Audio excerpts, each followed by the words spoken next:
杨珊珊为什么住院？她的主刀医生是谁？病人因为二尖瓣狭窄，需要住院做换瓣手术。我是他的主刀医生。那手术是否顺利？有没有并发症？手术顺利，术后恢复良好。原定28号出院。那么上个月27号晚上7点18分发生了什么？病人突发呼吸心脏骤停，抢救无效，死亡。气管插管，给肾上腺素。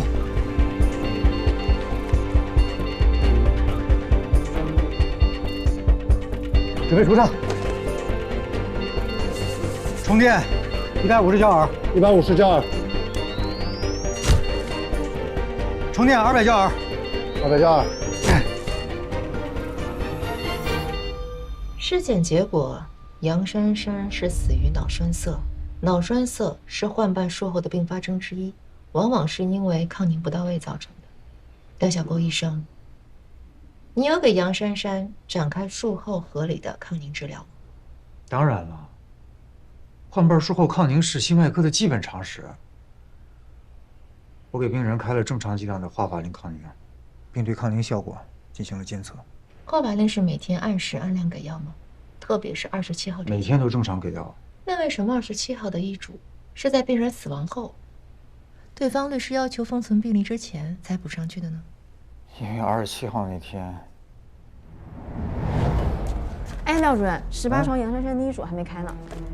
哎呀，我忙忘了。再晚赶不上药房送药了，又得我们护士去拿，我们这人也不够。不是等着手术呢，催我呢都。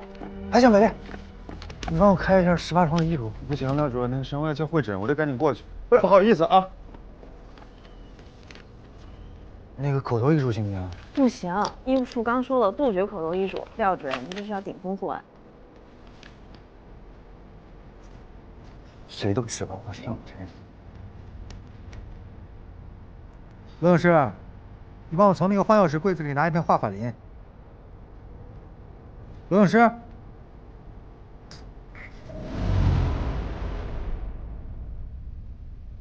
有些病人吧，他提前出院了，来不及取消医嘱，这个药就送到科室里了。这护士们吧，就把那个药存到这换药室的柜子里，用来备用。我们有时候来不及开医嘱，就直接去柜子里找，然后找到药就直接给病人吃了。反正也不是什么值钱的药，1片2片的，也没人追究。虽然有些违规，但是为了节省时间，大家都这么干。不信你可以去问。所以你没有开医嘱，私自从柜子里拿了华法林给杨珊珊。对。后来律师说要封存病历，我才想起来我没开医嘱，所以就自下补了一份。但是让你没想到的是，对方律师会去查药房记录，因为你没有开医嘱，所以自然就没有相应的送药记录。因为没有相应的送药记录，所以杨珊珊的父母认为你伪造医嘱，认定这是一场医疗事故，才委托律师对你提起诉讼。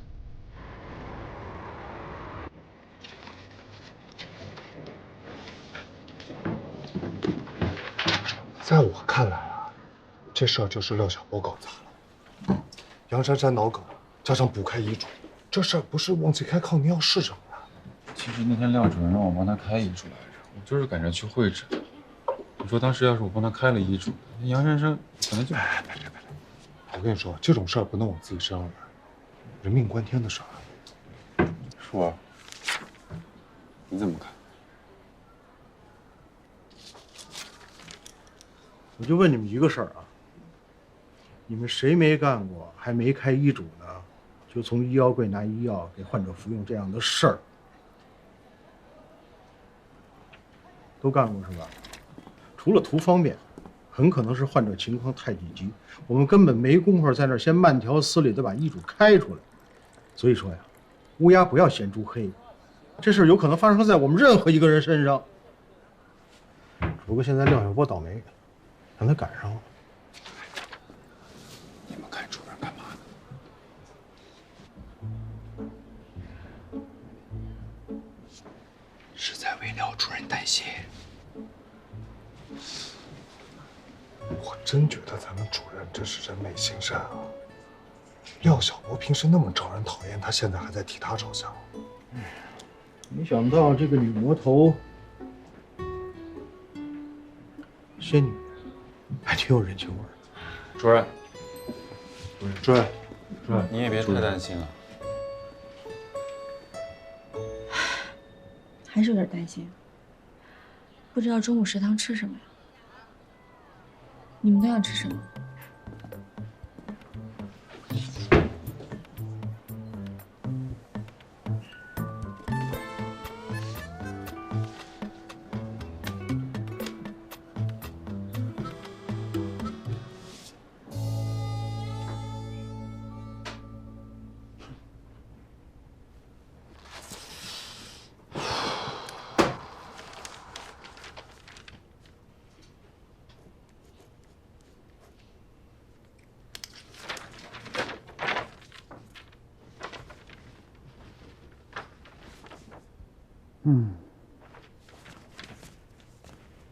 叶主任啊，新外唐主任那一组有台不停跳搭桥接台，本来是张主任去做麻醉的，可是他家里有事儿，问你能不能去顶一下。哎，我跟他已经说过了，你这刚下夜班啊，没事没事，那我顶他吧，我去看看病人。那个主任，你还是睡一会儿吧，我去。啊，没事没事，我自己亲自去。嘿，主任啊，你这还在自己桌子上写自己的姓啊？啊，我是想看看这叶字儿倒着写的是个什么字儿。我看病人去了啊啊！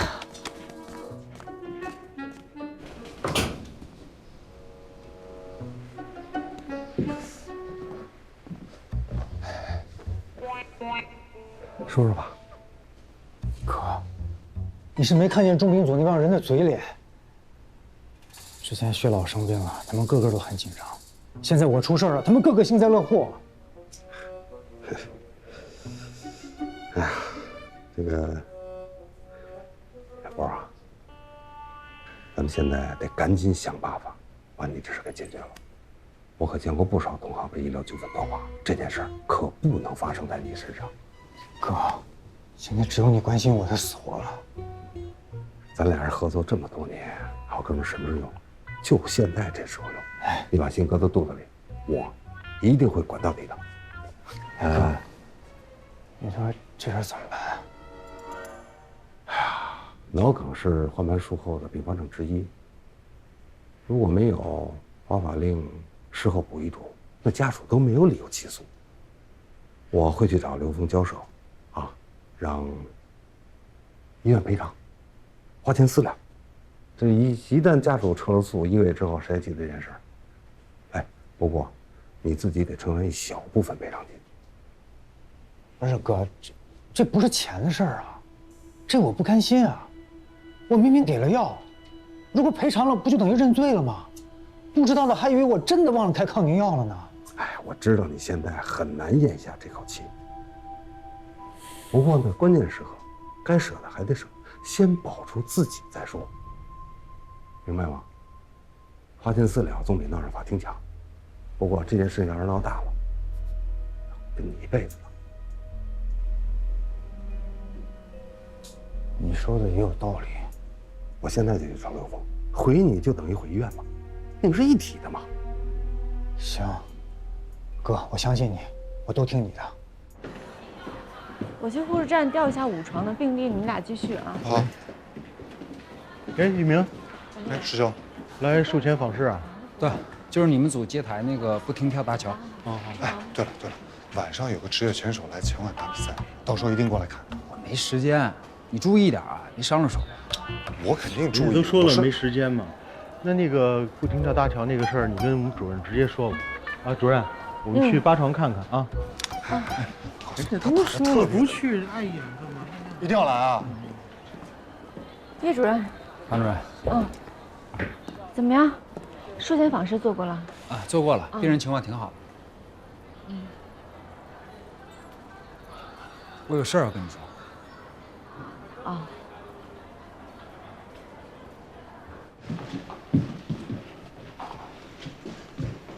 其实我早就想告诉你了，但是那天你电话打不通，最近咱们又总碰不上。世界医疗周刊的记者黎英，她不是我女朋友。我们两家是世交，从小就认识。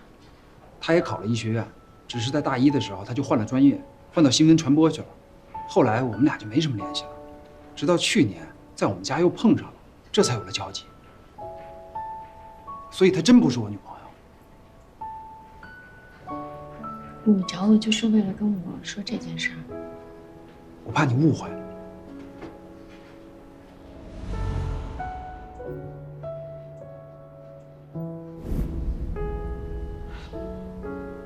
叶主任，这是你的私事，没有必要跟我解释。对不起，对不起，别说看到我了。大夫，唐医生，张医生在没？啊，他不在。你是他的病人吗？啊，我是他的熟人，没关系，我去办公室看看。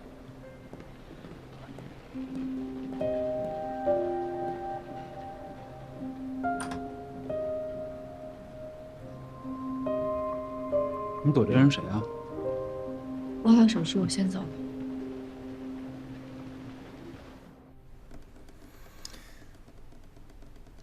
不行，万一他真的忘开药，就这么让他过了，岂不是便宜他？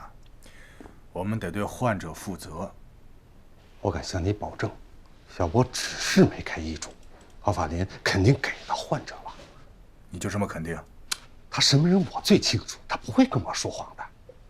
刘峰，其实现在问题很简单，就是医院要不要保小波。廖小波手术是做得不错，而且在安和工作了10几年。可是，哎呀，别可是了。如果医院同意赔偿，我负责找人去跟患者家属沟通。这就是个手术并发症，正好小波图方便，没开医嘱，撞枪口上了。官司打到最后，肯定是两败俱伤。其实这笔钱，就是给家属的一笔抚恤金，毕竟人家失去了孩子，值得同情，咱们也能保住小波。就这么定了。你说定就定啊？就这么定了。做事啊，要稳妥一点，把家属安抚好。放心吧。哎哥，哎，刘峰怎么说？我正要给你发信息呢。啊，基本上跟我想的一样。刘峰不是个薄情寡义的人。哎，把我这个代理主任撸下去这件事除外啊。啊，其他的事情还是蛮讲义气的。哎，你想啊，要不他当初升副院长的时候，能有那么多人支持他，对吧？啊，那就好，那就好。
哎，看着搜了吗？看着呢，没想到事情闹这么大。哎，你们看这条微博说的啊，环界医疗器械的多款产品存在严重的质量问题，其中包括几款人工瓣膜。质检部门已经介入调查，他们的销售经理朱大同或存在问题。就是那个之前老来医院转悠，然后见谁都加微信的朱大同。还能是哪个朱大同？哎呀，他跟孙宝德那个组挺熟的，而且我很多次见他跟廖晓波在一块聊天。嗯，廖主任还确实用过他的人工瓣膜。哎，你们看这个啊，杨珊珊父母的律师放了一段视频，是廖主任和朱大同在一起吃饭的监控，而上面写着：安和医院廖姓男医生被曝收取贿赂，使用环剂不合格瓣膜，致女大学生死亡。这视频的意思是实锤吗？今天2台手术排的谁啊？主任，主任，看新闻了吗？安和医院上热搜了，说廖晓波收了黑钱，还点了安和和廖主任的名。你们看今天热搜了吗？哎呦，廖晓波这回麻烦真是大了。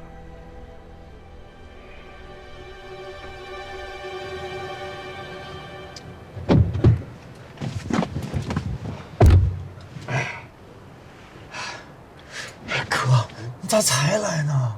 哎呀，我得处理科室的事儿，再加上路上还堵车。哥，快走吧，他们一会儿马上跟上来了。家属同意了吗？同意什么呀？见面就发脾气，还骂了我一通。走不走？走，赶紧。网上那些要联合起来投诉环济医疗的家属，他们用的律师和杨珊珊父母请的律师是同一家律所的。啊？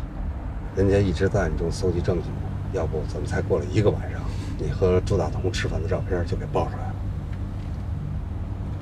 而且一连上那么多热搜，这背后也是这家律所在做推手，炒热度，为的是就是一举把环济医疗搞倒。是他们想简单了。怪不得有那么多人堵我，有记者，有网民，甚至还有拿着花圈喊杀人偿命的。我干什么了？我就杀人偿命啊！我现在有嘴都说不清楚了。我跟那个朱大同也是因为喜欢打网球才认识的。哥，你可一定得相信我，我可真的没受贿啊！你先别急，等下我送你去医院，你一会儿不是还有台手术吗？是。我去找找朱大同。朱大同，吓我一跳，宋主任。你怎么找着我的？我怎么找着你的不重要，重要的是不是找着你了吗？小波的事儿都知道了吧？啊，就是那个手术没做好，那个失手害死人的事儿。什么手术没做好？那是术后并发症。我跟你说啊，小波跟你上次吃饭，那是和你打完网球，小波不好意思让你出场地费，所以才请你吃饭。那饭钱比场地费也贵呢。我告诉你啊，他清清白白的，你得替他澄清。是吗？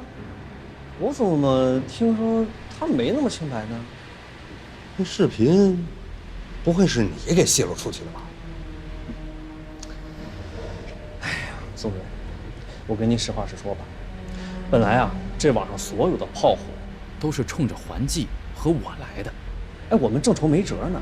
嘿，这个时候廖晓波手里死了个病人，我们不拿他挡枪，拿谁挡枪呢？是视频是我放到网上去的，我的目的啊，就是为了转移网友们的视线。真相是什么不重要，重要的是现在网友们急需一个恶人用来发泄呀、出气。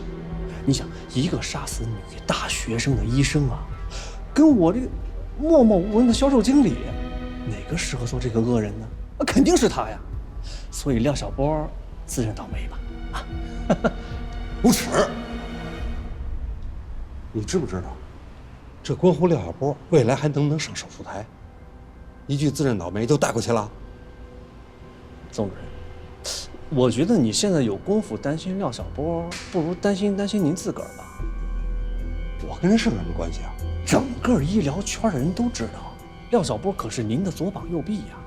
现在人家出事儿了，你能脱得了干系？啊，到时候您说，哎呀，我跟这事儿没有关系，谁信呢？我的宋主任，现在这个恶人就是廖小波，你现在应该先考虑的，你愿不愿意被他拖下水啊？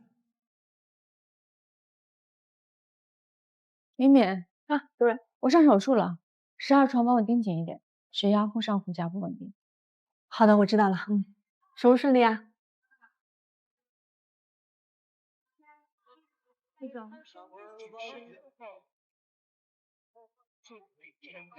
电话待超声6指示后。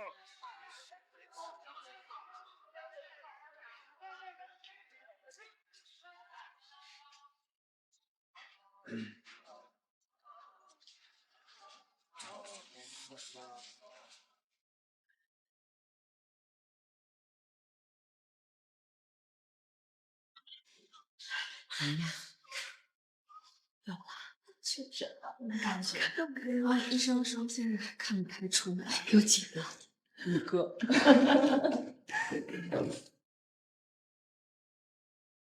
好的，好的。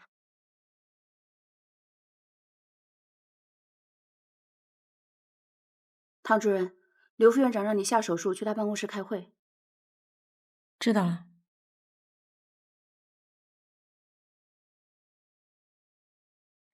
刚下手术，找我什么事儿？就等你了。廖晓波的事，我想找你们聊聊。你们2位，一个是他前任组长，一个是现任组长。唐主任还管着整个心脏中心。廖晓波的事在网上传得非常恶劣，而且有越传越离谱的迹象，这对医院带来了很大的负面影响。院里已经开会讨论，有人提议开除廖晓波。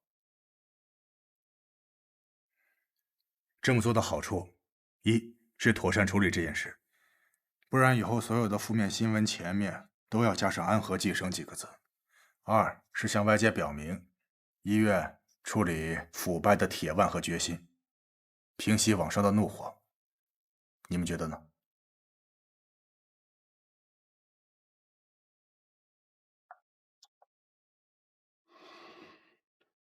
我先表个态，作为廖晓波主任前任的组长，对医院即将做出的决定，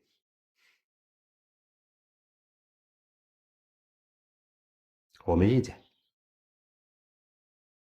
医德、医风、医纪，是我们安和的立足之本，也是我毕生追求。为了图省事不开医嘱，导致患者出现手术并发症，直至死亡，作为医生，这是失职，既不专业也不道德。我跟廖主任合作多年，对于廖主任的这次的表现，我非常的失望。所以，如果医院将要做出这个决定，我赞成。唐主任，你也这么觉得吗？我不这么认为。事情还没有调查清楚，为了平息舆论就开除自己医院的医生，我觉得这挺可笑的。今天早上知道这个消息之后，我上网查了廖晓波这1年做过的所有人工瓣膜手术的记录，我没有发现他偏向哪个品牌，都是根据病人的需求而做的决定。而且这一次环境医疗发生事故的这些型号的产品，并不包含廖晓波给杨珊珊做的这个型号。所以我认为归根结底，杨珊珊的死跟环境医疗这次暴雷没有任何关系。所以你觉得他是清白的？这我不好说。说半天你也没说出个解决的办法来，但是这件事情不能再发酵下去了。让我跟廖晓波单独谈谈，我再告诉你。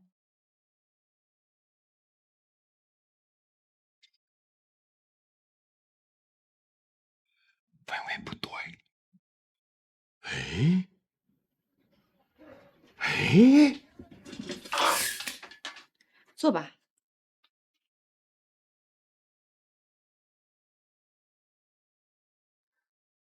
把别人的前途攥在自己手里，很有成就感，是吗？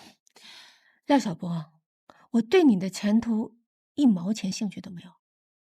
你从前那副嘴脸，我是懒得跟你计较。但是如果你今天再跟我废话，你就自生自灭。如果想保住你的工作，认真回答我的问题，听到没有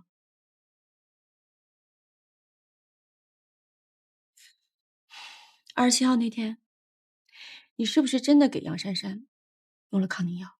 我给了。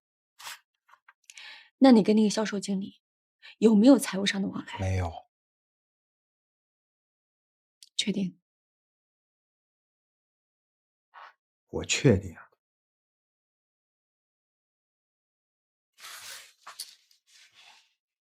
好，我知道了，出去吧。不是，这官司的事儿，还有那些网上那些舆论，交给我了，我来处理。你该干嘛干嘛，等我结果。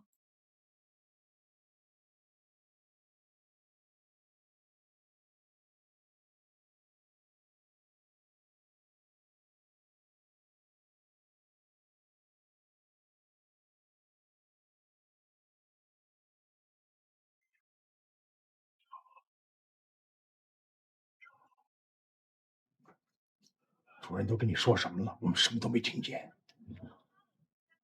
主任说要帮我处理官司的事儿。帮你？要不，你那么招人讨厌，主任凭什么帮你？我也不知道。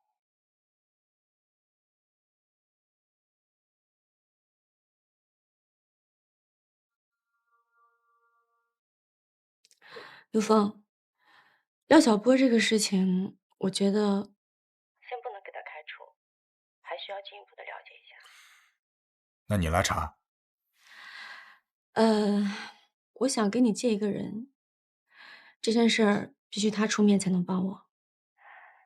不过一想到我要跟他合作，我头就有点大。谁啊？我呢，查了很多关于27号廖晓波的资料，但是我发现除了廖晓波忘了开医嘱之外，其他都非常的正常。我不知道这个问题到底是出在哪里了。韩寒呢，你去见了杨珊珊的男朋友。我得到一个很重要的信息：杨珊珊在入院之前做过一次人工流产。人工流产之后，她要服用1个月的避孕药，但是手术那几天她停药了。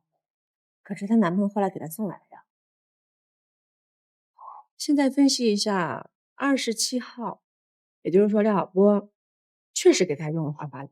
那在抗凝药用量正常的情况下，手术也非常的顺利。最合理的解释就是大量的服用了避孕药。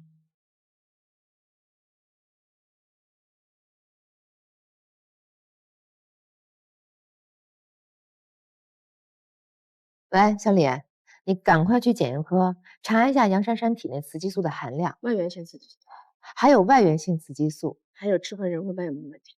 还有在手术的时候置换人工瓣有没有问题？快去查。好，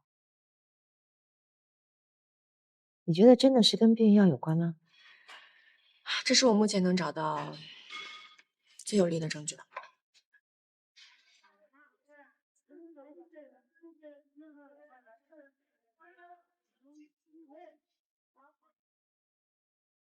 这声音挺熟的，我们科室很多小护士都在用，他们还推给江百列了。我没有用交友软件。好。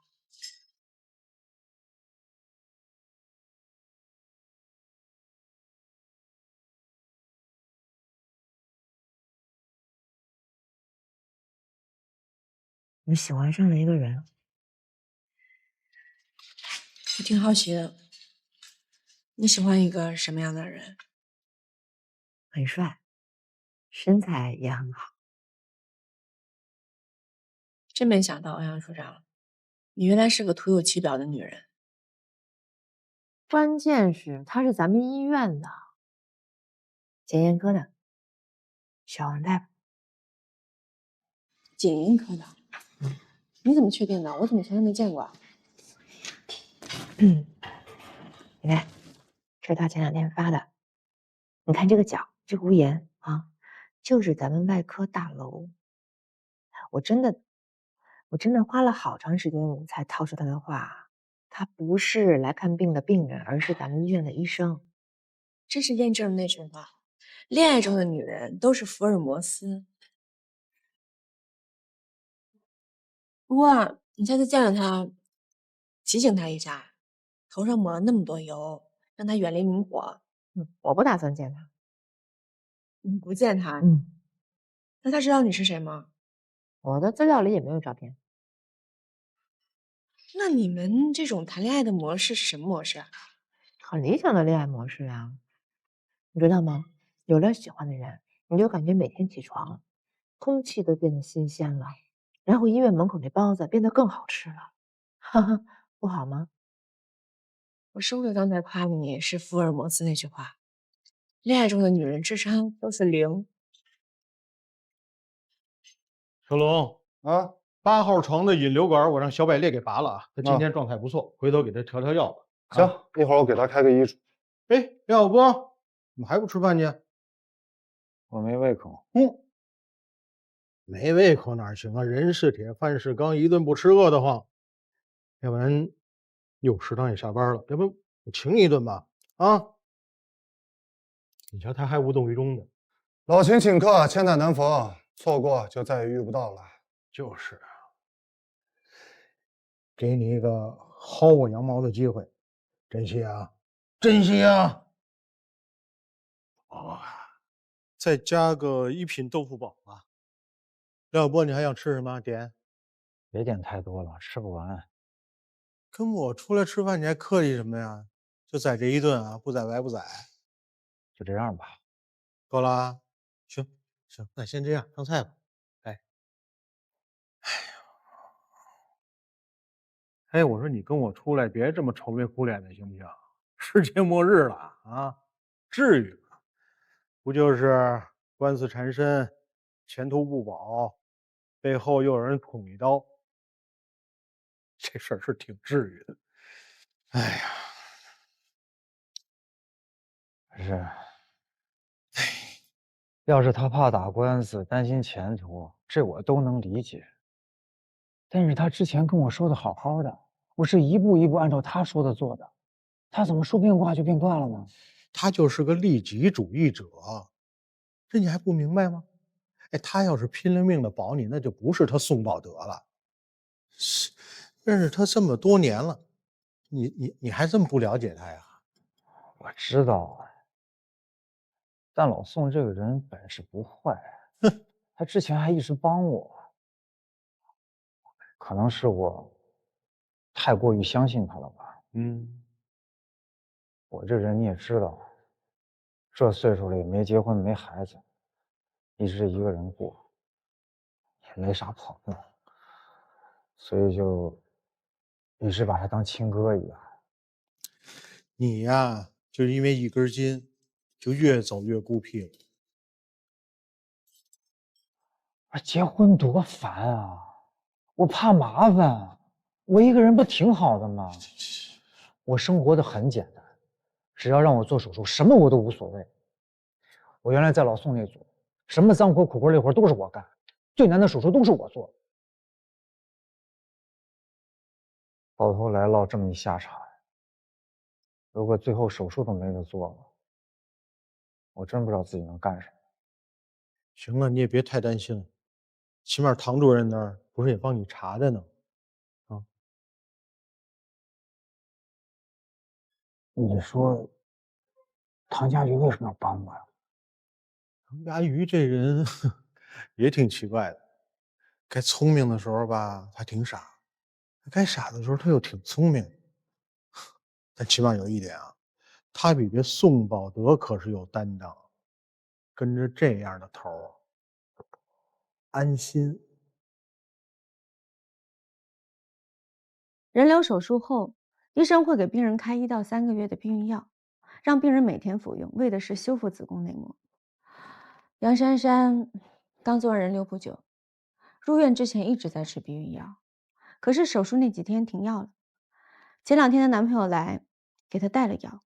杨珊珊医学知识匮乏，一次性补充了漏掉的那些药，所以她服用了大量的避孕药。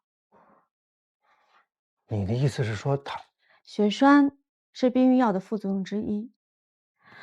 但是平时正常吃呢是没有问题的，但是手术后是血液形成血栓的高风险期，这个时候如果你大量的服用避孕药，脑梗的高风险就会增加了。喂，你好。好的，知道了，谢谢。法医的结果出来了，在杨珊珊体内发现高于正常剂量的雌激素，而且法医检查了她的人工瓣，人工瓣没有问题。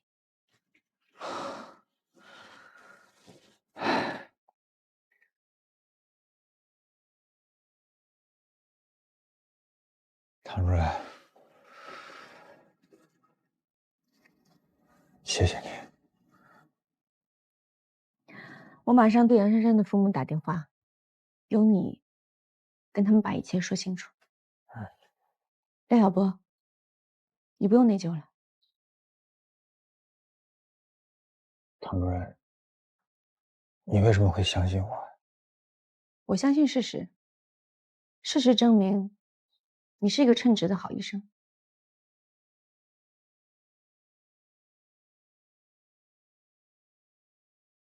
今天顺便吧。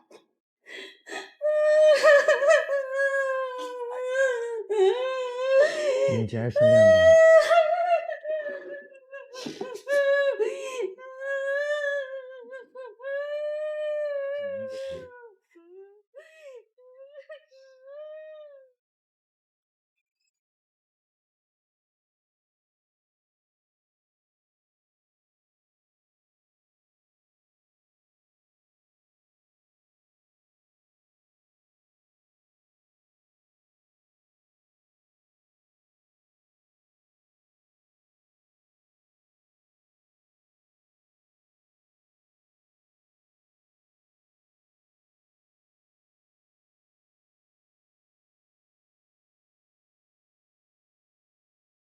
啊，那天晚上，啊，进来说吧。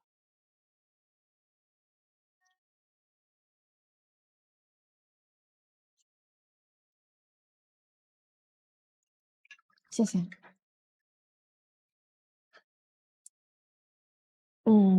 我想说，其实不是你想多了，是我的问题，问题出在我身上。可是我有不想说的理由。我能理解，可是不管是什么原因，我都不介意。可是我介意，我不能。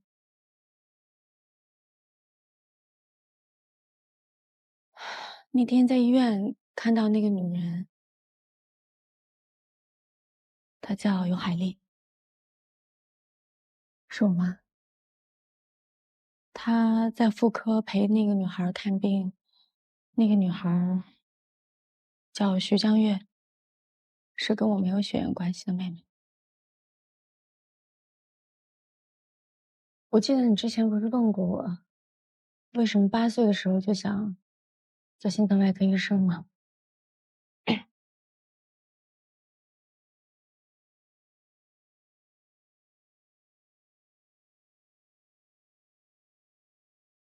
因为8岁那年，我爸因为心脏病死在我面前。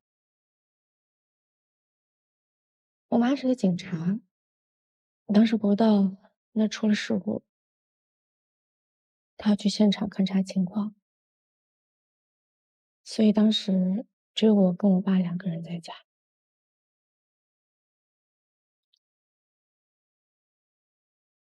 那时候我真的是太小，什么都不懂，也不知道自己能做什么，我就一直守着他，守了一宿，直到第2天早上我妈才回来。可是我妈回来的时候，我爸已经那年你才8岁，一定很害怕吧？对，所以不管遇到任何事情，我的梦想就是希望能做一个心脏外科医生。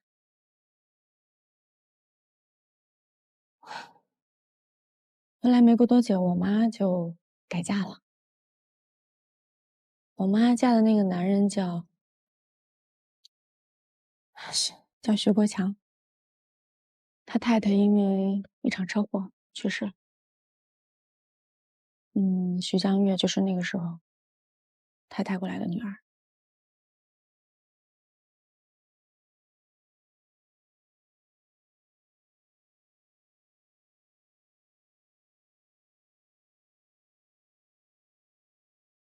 喂，喂，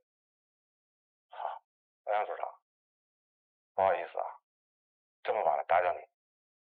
我要匿名举报，有人罔顾检查结果写虚假病历。啊，对对，我知道这属于违规。那你想举报的人是？常佳瑜。前天晚上是匿名举报，举报唐主任写虚假病历，隐瞒病人病情。核实了吗？属实。薛正伦。而且举报人不仅联系了医务处，还给院长写了举报信。现在院长要医务处查这件事情。真是没有一天太平的日子呀。刘副院长，还有更糟的。那还是请血液科的来复诊一下。好，好。主任，查完了吗，北丽？科里的都查完了，昨天有几个出院的，还有几个术后病人在 ICU，早上我跟周老师去看看。情况怎么样？病人情况都比较稳定，有2个下午能转科。啊，那很好啊。哎，要上手术了吧？早上排了哪一台？主任今天没手术。今天没手术啊？啊，老的病人都做完了，新的都是择期，还得完成术前检查。那今天我们没事干。哎，主任可不能这么说，一会儿肯定冒出一大堆事儿来，咱们闲不了。别瞎要是都没什么事儿的话，要不咱们商量个事儿啊？什么事儿？这个廖晓波呢，现在就算正式的进入了咱们重病组了。咱们重病组呢，现在就是有了2位副主任医师了啊。现在要确定一下，如果主任不在的时候，那谁是2把手呢？主任，老秦虽然年纪比我大，但是我们年资差不多，我又比他年富力强，也比他认真负责。行了，别往自己脸上贴金了。我是实事求是啊。哎，主任，你说。主任，要不这样，反正现在我们也没事儿，不如一会儿来一个科内比武，比个人出来。好办法。是个好办法。加油！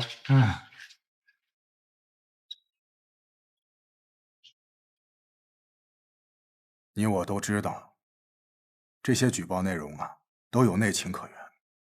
但是院长非常重视这件事情，还有写虚假病历的事。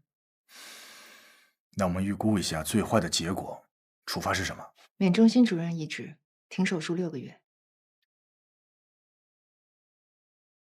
不能硬来，以免两败俱伤。我先去调停一下，兴许有转机，但是一定得瞒着唐佳瑜。但是院长只是在调查结束前，让医务处来监管唐主任所有病案，禁止高风险的手术。如果我们要监管的话，唐主任不可能不知道。那你就秘密监管嘛，你常年在医院里管东管西的，大家都习惯了。那要是他起疑呢？那也得瞒着他。你想，以他的性格，万一知道了，说不定要惹出更麻烦的事，那时候更难解决了。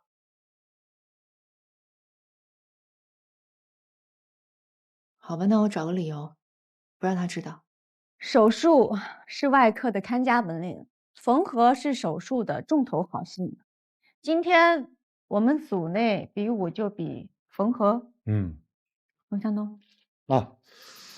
那个比赛的内容是谁在猪心上首先完成奔透手术的主要缝合，谁就是我们重病组的2把手。平时这个工作呢，在手术台上需要医助帮着拉线才能完成，但是今天需要你们独立完成。我觉得这事儿还是挺难的，所以二位各尽其能吧。哎，在比赛之前有什么垃圾话要对对方说吗？小菜一碟，放马过来。谁怕谁呀？有什么本事尽管使出来。行了，既然小波已经把话喷完了，那我们就3、2、1，开始。主任，你觉得谁能赢啊？这才刚开始。不过六从前可是宋那儿的主要担当。要不咱赌一手？你就赌。好。哎，好了，谁能赢？小姐，别呀，士气强行。小波，加油啊！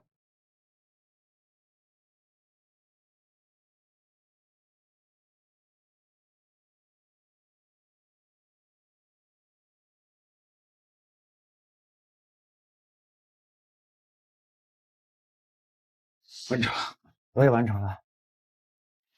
你要啊？那我们要看看技术。来，哎，对，行。虽然你们的时间一样，但是手法上还是有区别的。根据这个技术上，我们分个高下。今天的获胜者是秦大忠。哎，谢谢捧场，谢谢捧场，谢谢2楼的朋友们，谢谢4楼的朋友们，谢谢对面的朋友，算凉了吧？要尊老爱幼。怎么办？什么转账转什么账？哎，没事。好吧，老秦是这样，刚才比赛之前我们都下注压你赢，只有主任压了廖小波。哎，我说唐主任，怎么会这样？你对我这么没信心吗？啊？哎呀，我还有点事儿啊，我去处理一下。你还有什么事儿？你没想到啊，主任原来这么欣赏我啊！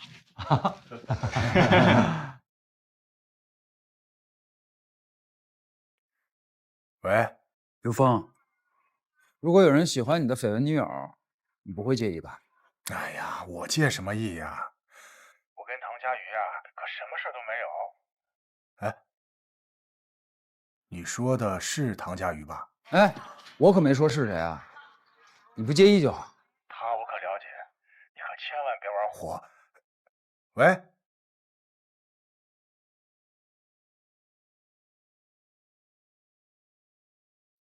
唐主任。叶主任。啊，你是来做书签访视的吗？不是，我是专门过来找你的。找我有事吗？下班以后，你有时间吗？应该有。我有话想跟你说。一鸣，我跟你说过了，我有不可以的原因。我知道，我不在乎。那我今天也有件事情想告诉你。行，我等你下班。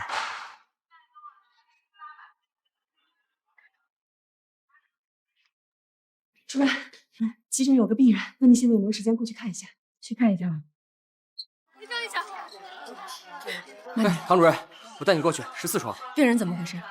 一个藏族男孩，21岁，叫扎西达瓦，发肝严重，做超声怀疑他是单心房和单心室。好，我来看一下。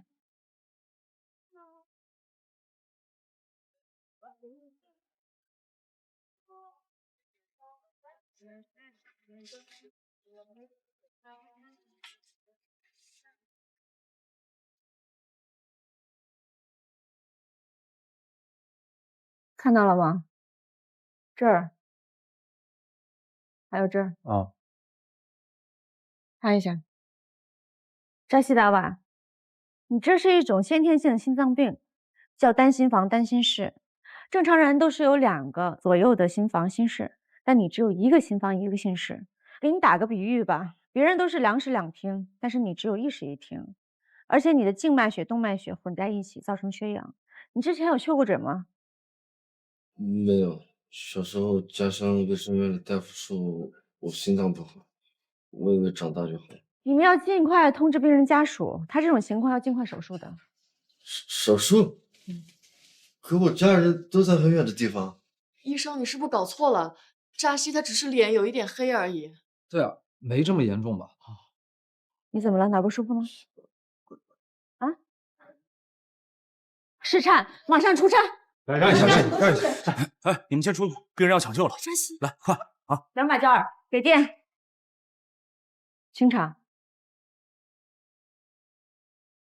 再来一次，200焦耳，给电。恢复窦性心律了，可以。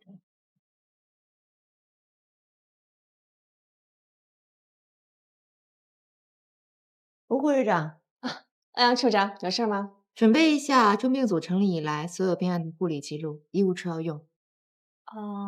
是要评经典病例了吗？啊，不是每年都评吗？今年重病组是种子选手，医务处要做筛选。好，没问题，我一会儿就去准备。唐主任呢？哦，在办公室呢。虽然除颤除回来了，但是病人的情况并不乐观，需要尽快手术。从 CT 的检查结果来看，是完全符合超声的诊断，是一个单心房单心室。可是病人21岁了，这个病从出生没多久就应该会有症状，应该很快得到确诊和手术治疗，不然的话容易夭折。能够拖到成年真的是很罕见。其实这样的情况在西藏并不罕见。什么意思啊？西藏的海拔高，加上医疗条件有限，先心病的发病率高于全国平均水平。那年我去做援藏医疗，筛选先心病患儿，很多孩子到了成年之后都不知道自己得了病，所以我想扎西应该小的时候就有了症状，但由于当地人的肤色偏深，他和他的家人都没能重视，才拖到了现在。原来是这样哈。哎，欧阳，有事吗？医院筛选经典病例，我在各科抽查。我刚才听急诊说你又收了一个新的病人。我可以旁听一下吗？不打扰你们。当然没问题了，坐吧。我自己来，谢谢。单心房单心室，除了手术，没有其他的治疗方案，所以我决定了，准备采用全腔静脉、肺动脉连接术，在体外循环、心脏不停跳的基础下进行。刘副院长，我怎么完全听不懂你在说什么呀？什么举报人？我不知道啊。这里就我们俩玩这套，有意思吧？多大点事儿，还匿名举报，全世界不用猜都知道是你，这么做对你有什么好处啊？你想啊，连小学生都反给老师打小报告的同学，在单位里谁会喜欢举报的人？那也不能放任个别人胡作非为，没人管吧？哎，既然是匿名举报，刘副院长凭什么认为我就是那举报人呢？我不拐弯抹角了，我只说，以后心脏中心露脸的事儿，比如上个电视节目、做个采访、专访什么的，都让这个举报者露脸。毕竟唐家瑜一开口就会惹麻烦，倒不如让这个伶牙俐齿的举报者来代劳。你说呢？刘副院长，您这么有诚意的安排，举报者难免要动心呐。不过，如果啊，仅仅是如果我就是举报人的话，除非加上一条，我才能答应。这才是职业的态度嘛。说吧。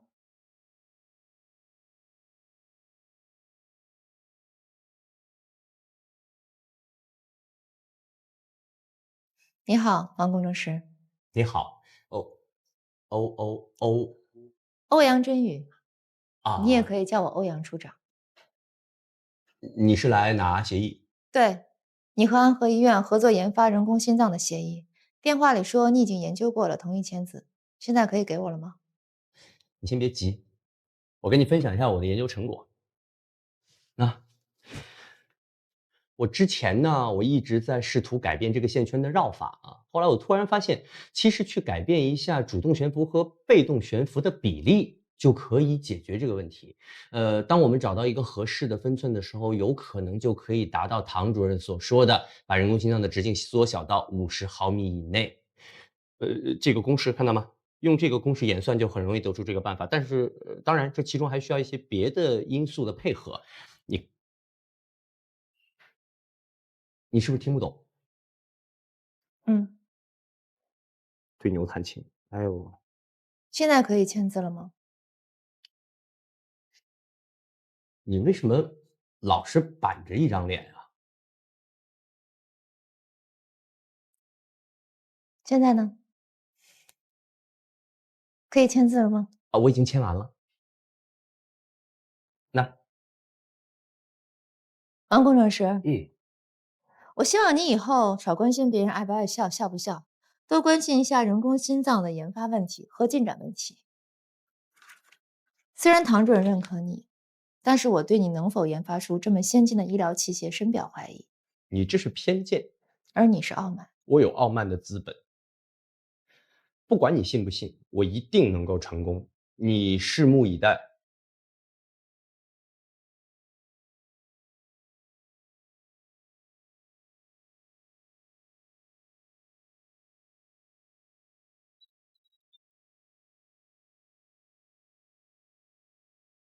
哎，你怎么来了？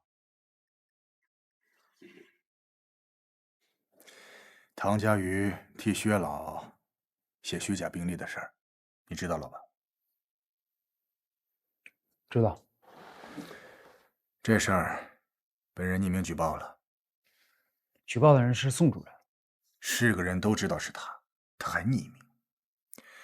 他还把唐家瑜做的血友病人手术、全主置换手术一并告诉了院长，说这是拿患者的生命开玩笑，属于危险行医。那后果严重吗？最坏的后果，唐家瑜免职，停手术6个月。这么严重？这事儿你先别告诉他，你也帮我想想办法，我怕这次啊，我保不住他。扎西，现在感觉怎么样？哦，心脏不难受了。你怎么不吸氧啊？我们在排练，明天要去草莓音乐节演出。谁告诉你们他还能参加演唱会啊？他今天发生的是失颤，心脏已经停止了，就是因为他在急诊，所以才抢救过来。如果在医院以外，人就没了。你们还当是小事吗？可我们都排练好几天了，定金都收了，要是不去的话，这是你们自己的事情，你们自己去处理。我来呢是要跟我的病人说一下关于手术的事儿。扎西，我是你的主治医生，我建议你明天就手术。你的心功能已经开始下降，越早手术你越安全。手术后，我就是2室2厅了吗？不能，你的情况只能做功能性矫正。我会在你的心脏外面连一根人造血管，让静脉血不经过心室，直接进行养合。虽然你这样做还是一室一厅，但是你的心功能跟正常人相比，差别不是很大，而且你的肤色也会慢慢恢复正常。不行啊，医生，他是我们的主唱。跟你们说实话，他近期内都不能再唱歌了，明白吗？可是，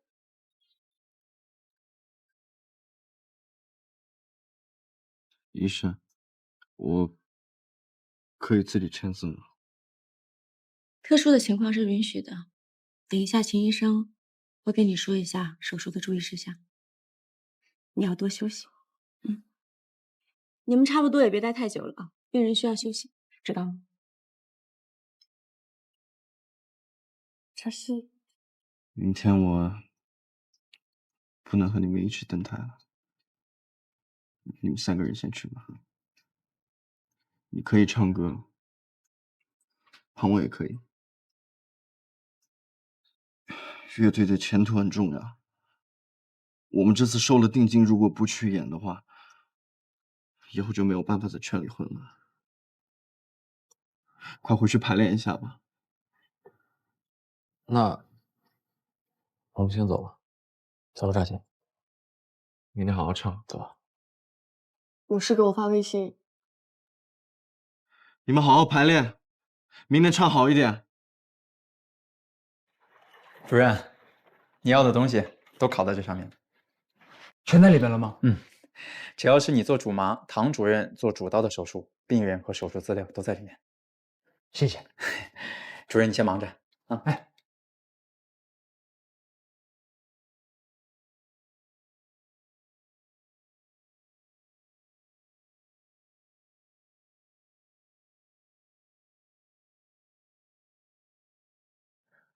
喂，叶一鸣。哎，不好意思啊，我今天晚上有点事儿，咱们改天再约好不好？好，那我们就改天再约。拜拜。主任，有时间吗？我想跟你说个事儿。什么事儿？贵安处长早上来说要评经典病例，让我准备一下。当时我一听就觉得有点奇怪，平时评经典病例都是在年底的，正好呢，住院有个同学在医务处工作，我就让他私下打听了一下，结果这一问才知道，是医务处在查你。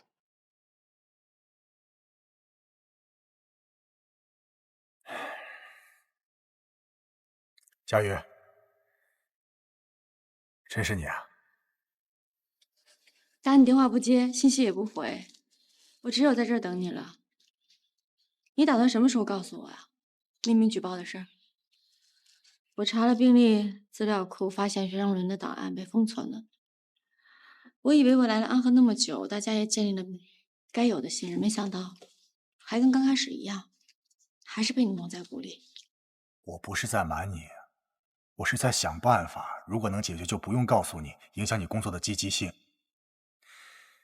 作为管医疗的副院长，还有你的朋友，我是在保护你，你感觉不出来吗？但是现在我也没有办法了，除非什么？除非你当着全中心同事的面，就抢送保德病人的事儿向他道歉。还有，向大家保证，今后每一台手术都要符合规定，不再冒险。果然是宋保德。不做冒进手术，刘峰，你不觉得这很可笑吗？是，答应这个要求就是很可笑，还很丢人，但总比停职停手术要强吧？你说什么？要停我的职，停我的手术？这是最坏的结果。要真走到这一步啊，整个重病组就要移交给新上任的主任，到时候你就会变得孤立无援，所有的事情都要从头再来。你想想。让我想想吧。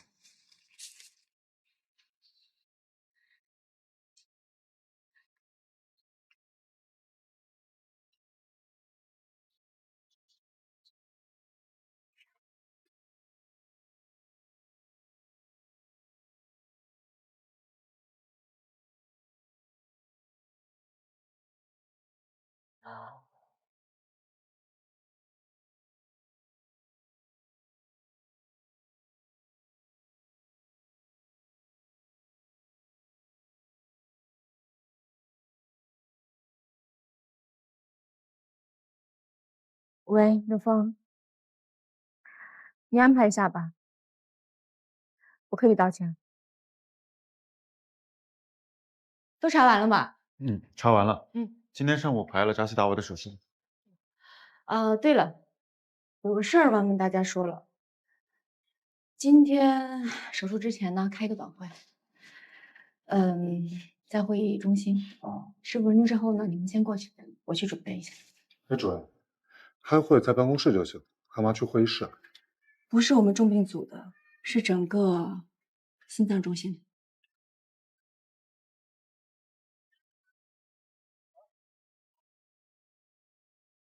兄弟们，通过层层关系，终于打听到了这次开会的目的是什么。我要不说，你们想破脑袋都想不到。说呀！哎呦喂，你要噎死我呀！你赶紧的！你们好歹尊重一下发言人好不好？是有人匿名举报唐主任，说他给病人写虚假病历，还抢病人，给血友病患者做高危手术。这次开会的目的就是为了让他给宋主任道歉。嘿，匿名举报，然后让人实名道歉，真行。哎，不对，这事儿别人怎么会知道呢？龙龙，和这假病历的事你早就知道了是吧？不是这样，您别误会啊。主任当时是怕牵连你们，我呢又怕他一个人承担不来，就非得跟他去。但是我说实话，这事儿除了我跟主任还有薛老知道，其他人都不知道，特别是宋保德。是我告诉宋保德的。哎，这事儿你这么干可不地道了啊！哎，你过分了你！廖主任，你干脆改名叫府志高算了。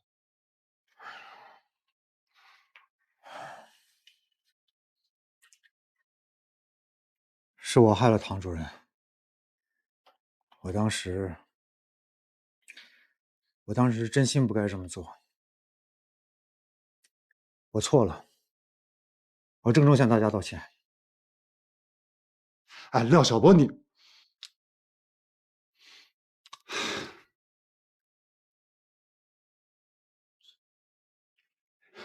起来吧，椎间盘突出了，我们还得给你送骨科去。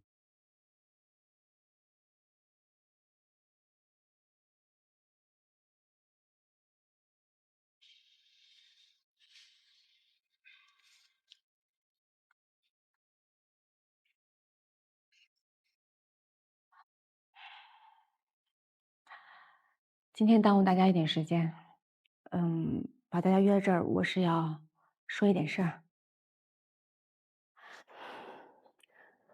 我要跟宋保德主任道歉。唐医生，大点声。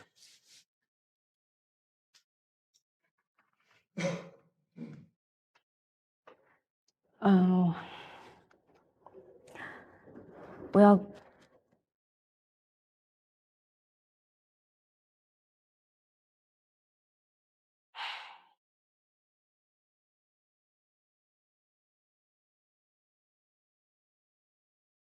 我刚才在休息室花了近10几分钟，写了3行字，但是这3行字都不是我想说的话，所以我打算不说了。今天把所有中心的人请过来是这样的，宋主任说让我在这儿约上我们中心所有的同事，当着大家的面给他道歉，说我抢了他的病人。我记得上一次也是在这间会议室，会议上选择了我的手术方案，我不知道这个抢病人之说是从何而来的。宋主任还说让我当着全中心同事的面说，从今以后不可以再做冒进手术。可是心脏外科就是因为有人冒进才诞生的。外科之父比尔罗特曾经说过一句话，在心脏上做手术是对外科艺术的亵渎，任何试图在心脏上开刀的人都会身败名裂。所有人都认为没有人可以在跳动的心脏上做手术，可是布莱洛克后来才冒进的发明了 BT 分流术，他找到了解决法洛4联症的办法。事实上，任何一次心脏外科的进步，都是因为一个不安分的外科医生突发奇想，大胆妄为。医学就是一个挑战不确定的学科。今天你让我绑住我的手脚，只做有把握的手术，对不起，宋主任，我做不到。我不但做不到，我还会鞭策我自己，千万不要往这个方向发展。今天确实应该跟宋主任道歉，要说句对不起，宋主任，我抢了你心脏中心主任的位置。还有，对不起，老天没有给你足够的胸怀让你接受这一切。还有一个对不起，结果最终选择了我，而没有选择你。但是就这一段时间我对于你的观察，以一个外科医生的标准来衡量，我不认为在全世界任何一家医院，我的职位应该比你低。好了，该说的我都说完了，谢谢大家。唐主任，今天的事情你要有心理准备，没那么容易收场。既然你知道实情，昨天来调查的时候为什么不说？我没想到你会蒙我，你这么做跟宋宝德有什么区别？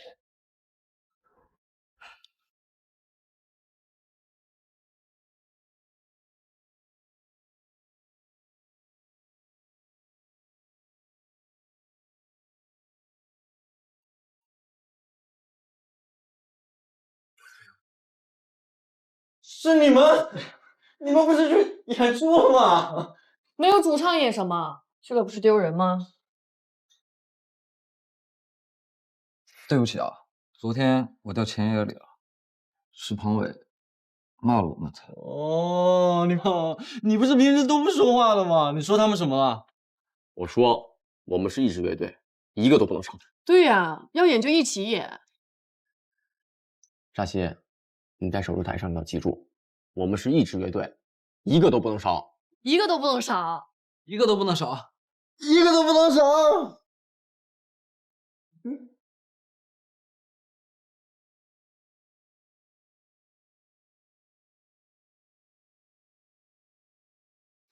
你们说怎么会是这么个结果啊？都怪我，现在不是怪谁不怪谁的问题，我们得想想办法，不能在这儿等死啊！办法肯定是有，就看各位豁得出去豁不出去。老秦，你说，唐医生如果被撸下去，肯定是宋宝德来接任。保险一点的话，咱们就静观其变；要是冒进一点的话，主任，主任，主任，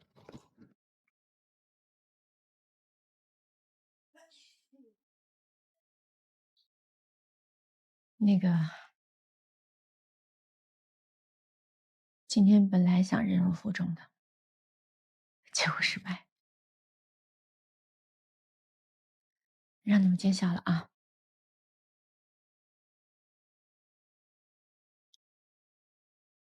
我听百丽说你们都知道我被查的事情，再加上刚才在会议室，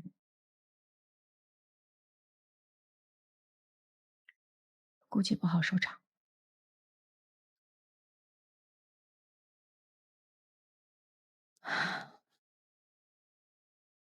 我不知道今天这台手术是不是我在安科的最后一台。如果是的话，我想提前在这儿跟大家唠叨几句。咱们的关系最开始没有开个好头，但是走到今天，我可以坦诚的讲，我真的非常高兴能跟你们在座的每一位共事，因为你们都是很出色的医生。我也特别感恩，在我人生很特殊的时期遇到你们。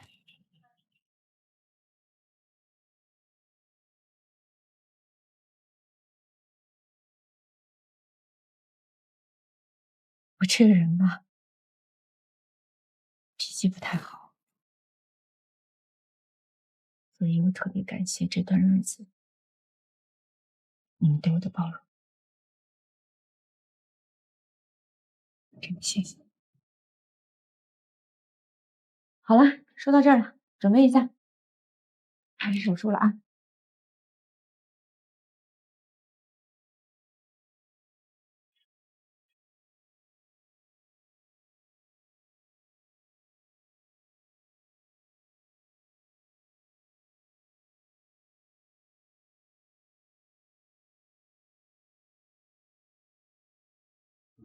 进来。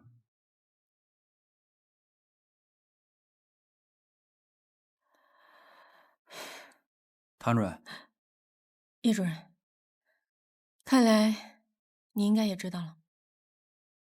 你是说宋主任道歉视频的事儿？全院都知道了，有人录了视频。看来安和真的很八卦。改约在今天晚上可以吗？我是说，昨天的约定改在今晚。好。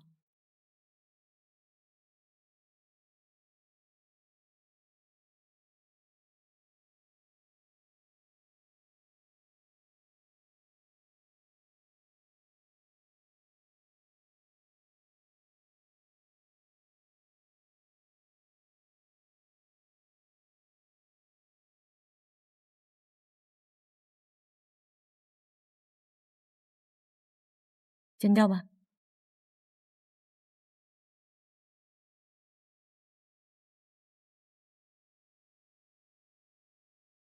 上下腔静脉缝合完毕，准备开放血流。麻醉，帮我测一下血气。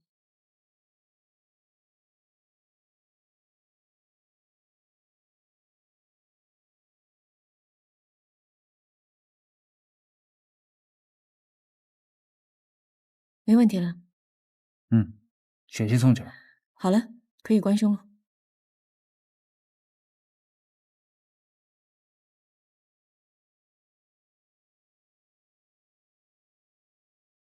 刘峰，也有好消息，我第一时间来通知你了。王海明昨天把合约撕毁了。什么？你先听我说。他要求在合约里面加一条，合作方必须是你唐家于主任。你知道，这合约一直是欧阳在张罗的，所以你知道是怎么回事了吧？我没有想到欧阳会帮我。还有一个人，他连夜把你所有的手术记录全整理出来，还联系每一位病人，把病人的回馈都写了进去。当然，病人的回馈都很好。他把这份材料呢交给了院长，院长也大体看过了，也了解到了举报者的说法是有偏差的。叶一鸣，最让我想不到的是重病组的医生，每个人写了一模一样的检查，都承认写假病历是他们自己所为，愿意承担和你一样的责任和惩罚。我个神经病啊！接下来，你想知道院长对你的处理吗？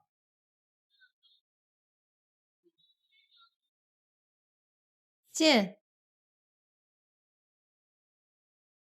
欧阳，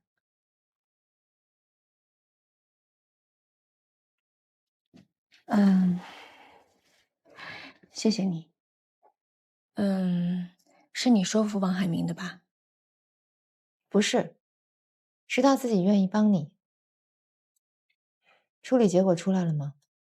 哦，罚我3个月奖金。全院通报批评。没有停手术，也没有免职。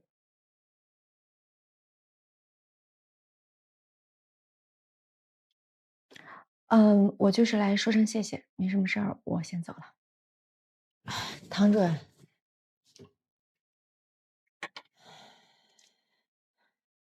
我和宋宝德不一样。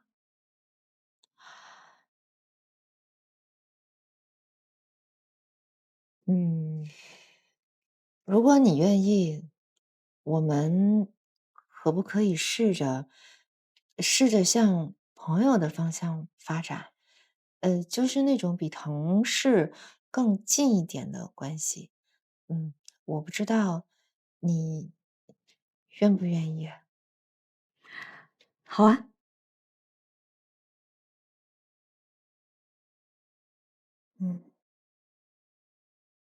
那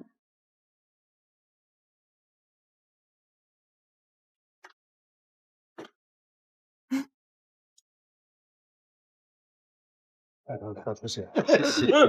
主任，哎呦，哎，3个月的奖金对于你这种富婆来讲，那简直就是毛毛雨啦！真是太好了，主任，大家终于可以松口气。主任，我还得给你道个歉。哎，行了，别絮叨了。来，拿呢。就知道吃。哎，我听说是不是每次大手术之后，大家都得组局晚上吃吃喝喝庆祝一下呀？这我知道了。不用嘛，不用，不用，不用啊。那我不知道今天晚上诸位有没有空？老地方，然后你们消费我买单。上道，上道，上道。谢谢主任，谢谢主任。喂，这次是我想改下次约，因为我今天晚上有事儿，真不好意思。没事儿，要和重病组的人去庆祝吧。等你回来再说也行，我都在家。好的，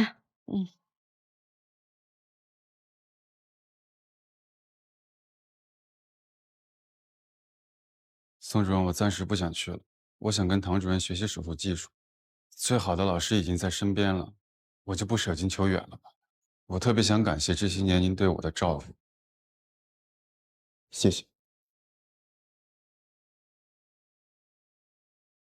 各位没用啊，谢谢啊。给我来一杯苏打水，谢谢。什么苏打水？啊，不是啊，今天主任请客，你喝什么苏打？今儿必须让他喝一杯。对，喝点，喝点。我酒精过敏，我真喝不了。酒精过敏怎么了？在座的都是大夫，谁都能抢救你，都能给你做人工呼吸。闭上你的牙齿。哎，佳宇，我终于找到你了。我去了安和医院心脏中心，护士们说你在这里，我就过来了。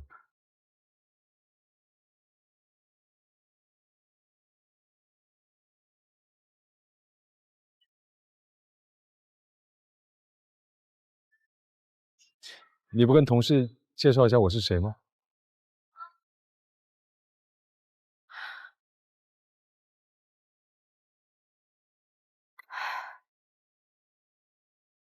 这是我丈夫。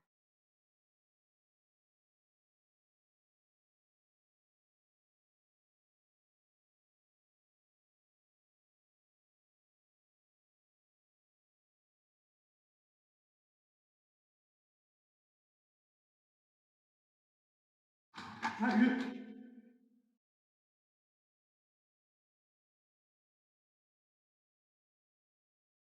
佳宇，佳宇，哎，你听我说，你有什么好说的？你把人带到家里来了吗？那不是我，哎，你听我说呀，哎呀，不是你是谁？人家自己进来的嘛。是他叫进来的，不是我。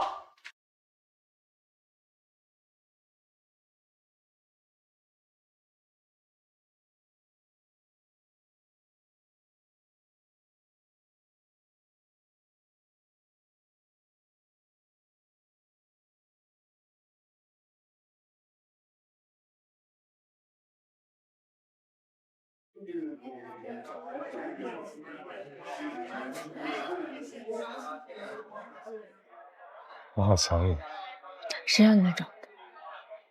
你别这样，我下了飞机就赶过来。就算有什么误会，咱们不能好好聊聊吗？这是误会吗？这既然你是想当什么都没有发生过吗？我知道，之前是我的错，但是我这次回来是希望……喂，好，我知道。主任完全像是一个单身的吧？对呀，哎，我跟你说啊，刚才他俩那状态不是主任像单身，是这俩都像单身。哎呀，秦岭，你也是过来人。刚才医院来电话说有个连环车祸，急诊室人手不够，让我们回去帮忙。啊？什么时候啊？现在。那我们去就行了啊！你们刚见面，团聚团聚了。对。人命关天，你们赶紧走吧。好。快点吧。我们那个行，我们还点了酒啊。不好意思，没事。哎，没事啊。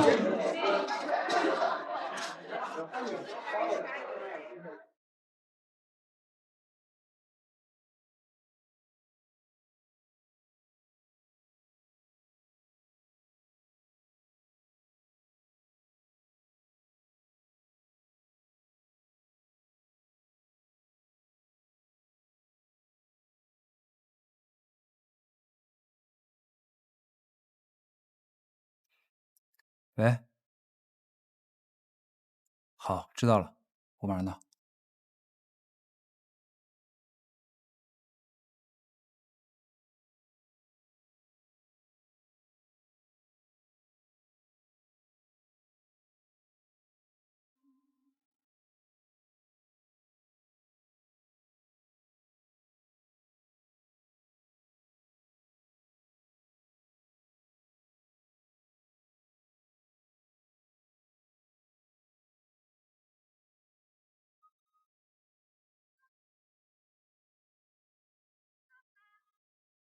哎，患者情况怎么样了？还算稳定，等你过来。好，我知道了。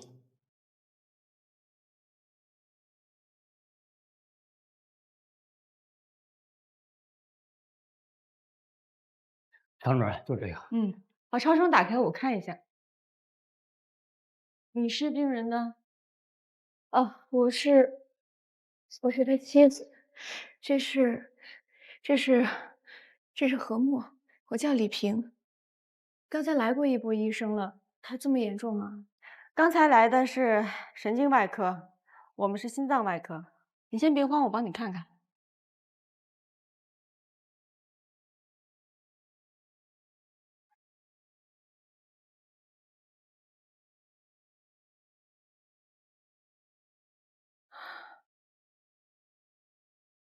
是二尖瓣腱索断裂导致二尖瓣反流，需要手术修补。哦，那这样，唐主任，这面的交给你了，你留俩人，剩下给我，我那边人数也不够啊。那就龙向东、江百烈留下，你们几个人过去吧。好，哎，走。龙向东，要马上把病人送到手术室，肯定是神外线线台。你跟崔主任说一下，我马上过来接他。我们就用介入修补吧，这样的话不用开胸，少打肝素，不然脑出血控制不住，好吧？我去联系他。你丈夫需要做开颅手术和心脏二尖瓣修补术，这两个都是大手术，所以风险很大，所以你要有个心理准备啊。一会儿我们的江医生会给你说一些细节，你要签一个手术同意书。请你一定全力救我丈夫。我们肯定尽力的。还有刚才你跟这是你女儿吧，应该都在车里是吧？所以你们最好做个全身的检查，哪怕是身上没有不舒服也要做，避免影响内脏出血。在急诊做过了，朵朵医生说没事。那你做了吗？我也没事，您救我丈夫就好了。都做过了是吧？那剩下交给你了。主任去吧。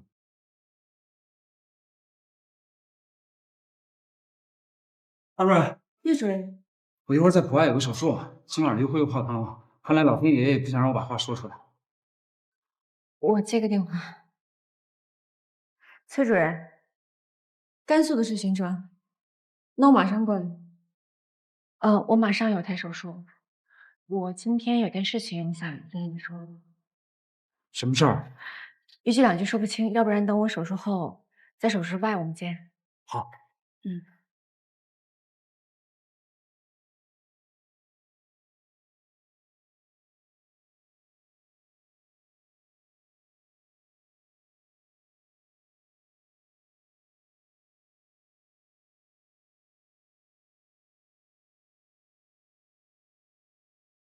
好了，导丝已经进入左心室。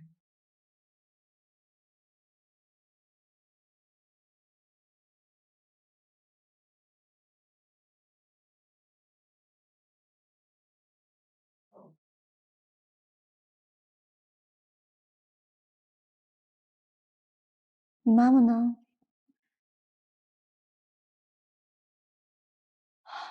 我是你爸爸的医生，刚才我们见过的。我妈妈去交费了，让我在这儿等她。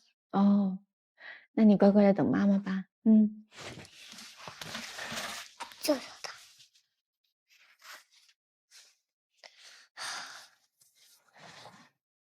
你爸爸手术很顺利，休息几天，慢慢就会好了。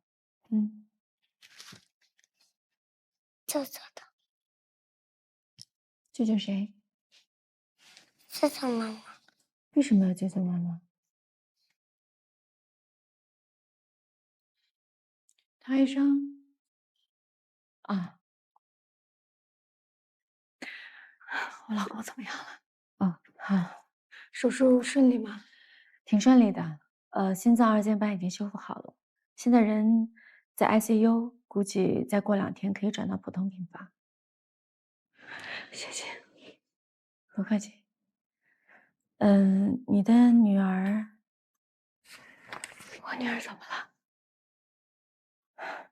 你还是早点带她回去，早点休息。有什么情况会通知你们。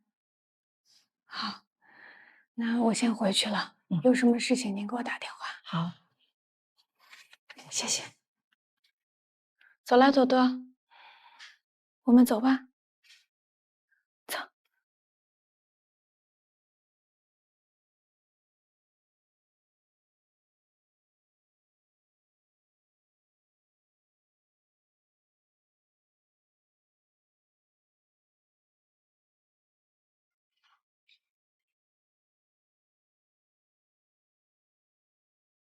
叶主任，你是刚下手术吗？啊，普外那边又加了一台阑尾，问你能不能上？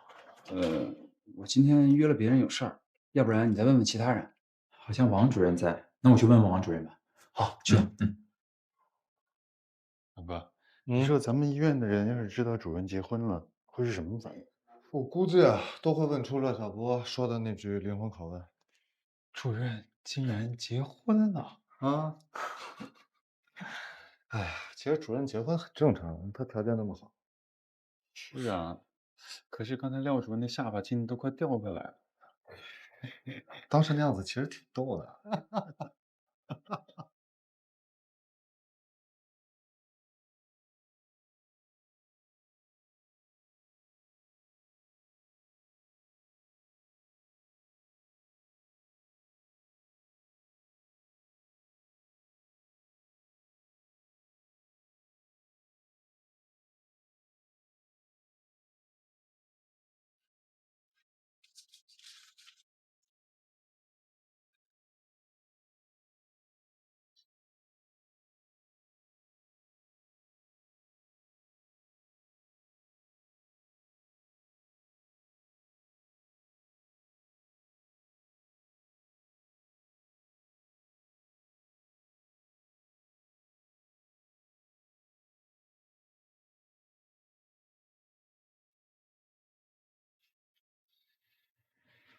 哎，绿霞，王主任找到了吗？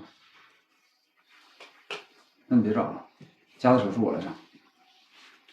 啊，我这就过去。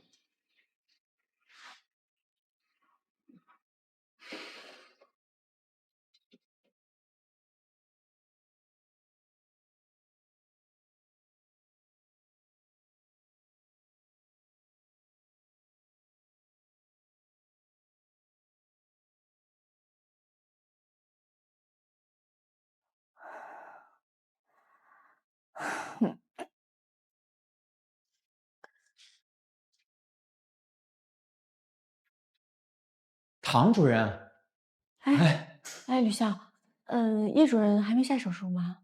叶主任已经下了，但他又接了另外一台，这估计得做到明天早上呢。哦，是吗？你是找他有什么事儿吗？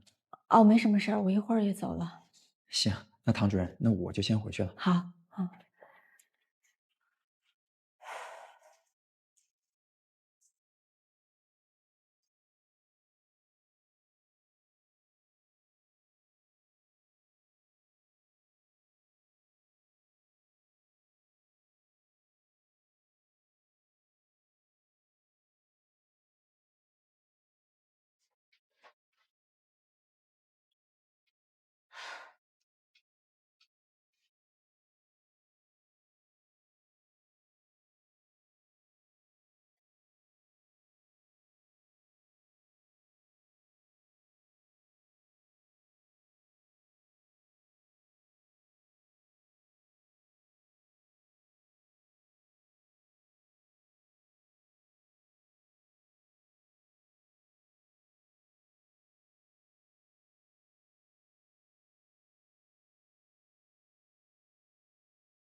佳宇，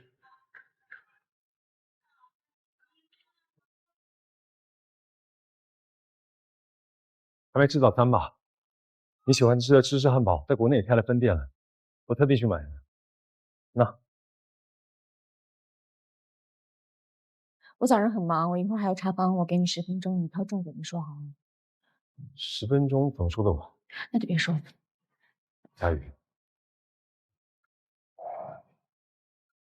我们至少现在还是夫妻，你不能一直不跟我说话。事情发生之后，你一声不响就走，电话不接，微信不回，你知道我有多着急？你知道我报警了吗？是出入境管理局告诉我你回国了，然后再往下查，查不到了。赵吉安，你怎么找到我的？你怎么知道我在这儿？我看到一个作家的直播，说你做手术救了他的命，我才知道你回安和医院。我想回来一个人静静，等我想清楚了，我会处理我们之间的问题，好吗？没问题，我可以等，你要我等多久都行，但首先你要告诉我。你知道，事情发生之后，我真的很抱歉。我回来就是想告诉你，我可以放弃国外的一切了，只要你给我一个机会，我们就在这里重新开始。你开什么玩笑啊，赵吉安？你为了我放弃你国外的所有吗？是的。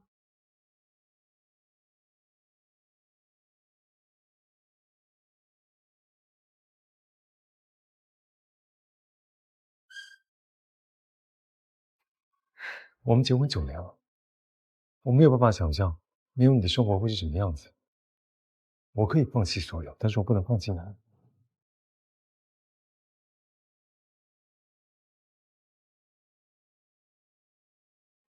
我爱你，再给我一次机会好吗？你爱我，我会做出那样的事情吗？你不要再出现了，好吗？让我一个人先静一静，谢谢你。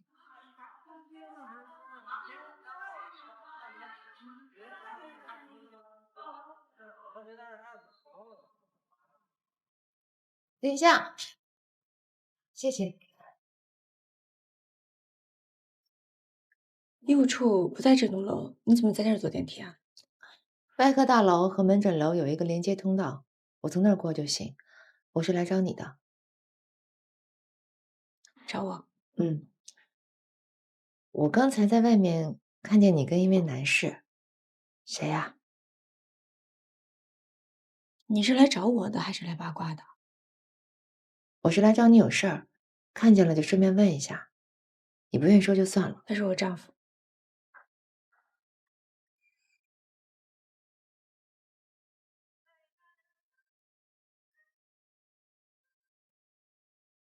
你结婚了？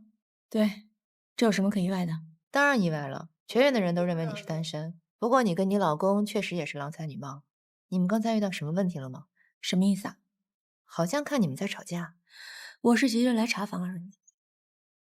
哦，你找我有事？检验科那个小唐大夫，就是你在社交网站上认识的那个人。对，这2天他要了我的照片，还约我见面。我想问问我该怎么办。你找我来就是问这个？嗯，我怎么知道？我还急着要查房呢。耽误你时间了。欧阳，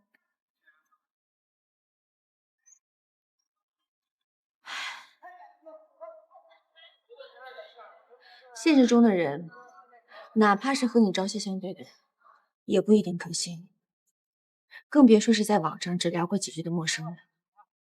防人之心不可无。如果你真的对他有感觉的话，那就约他见一下，见过之后再确定你们的发展关系。那要是见光死呢？如果真的是见光死，不见光也会死的，所以见一下是好事，而且早死早超生。明白，试过了就不后悔。那我真的去查房了。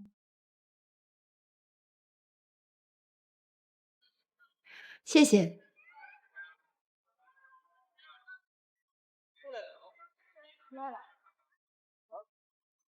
7床差不多，就让他先出院吧，没必要一直住着。家属说经济条件不太好，让他定期回来复查就行了。啊，给他省点钱。那我先去啊，主任。主任，哎，急诊来电话，问有没有看到昨天车祸患者何默的妻子李萍。我看到了，在 ICU 门口一直问何默的情况。急诊为什么问李萍啊？急诊说给他开了检查，结果他一项都没有做。昨天他们又太忙，都没能及时发现。刚才一核对发现，这个病人居然自己走了，一项都没看。可是他告诉我，昨天所有的检查都做过了。急诊那边很肯定，他一项没查，不过他女儿倒是都查了。这个人怎么回事啊？拿自己生命开玩笑吗？我去看一下。主任，我跟你去。好。妈妈，你吃颗糖。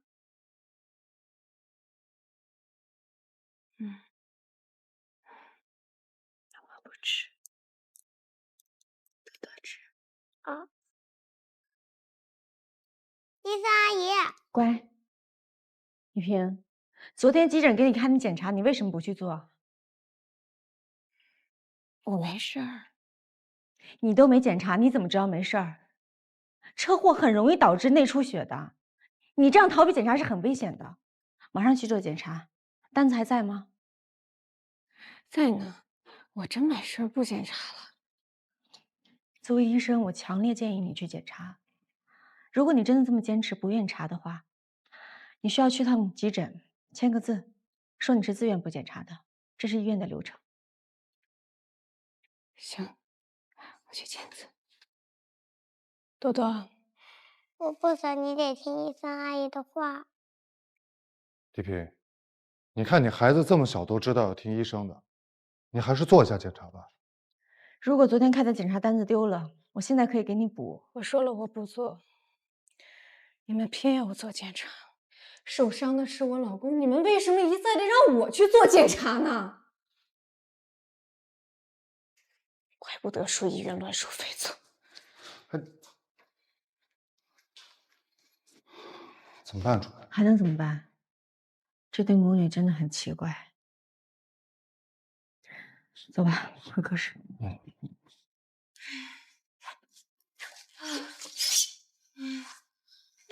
妈，你怎么了？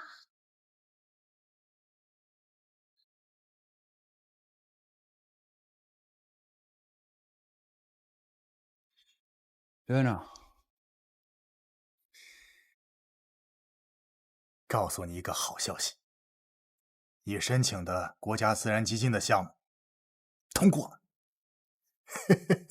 哦，这么快？你什么表情？这可是国家自然基金多少人打破脑袋都想要的，你怎么一点反应都没有？我有反应啊，就是有点意外。能批下来当然好了。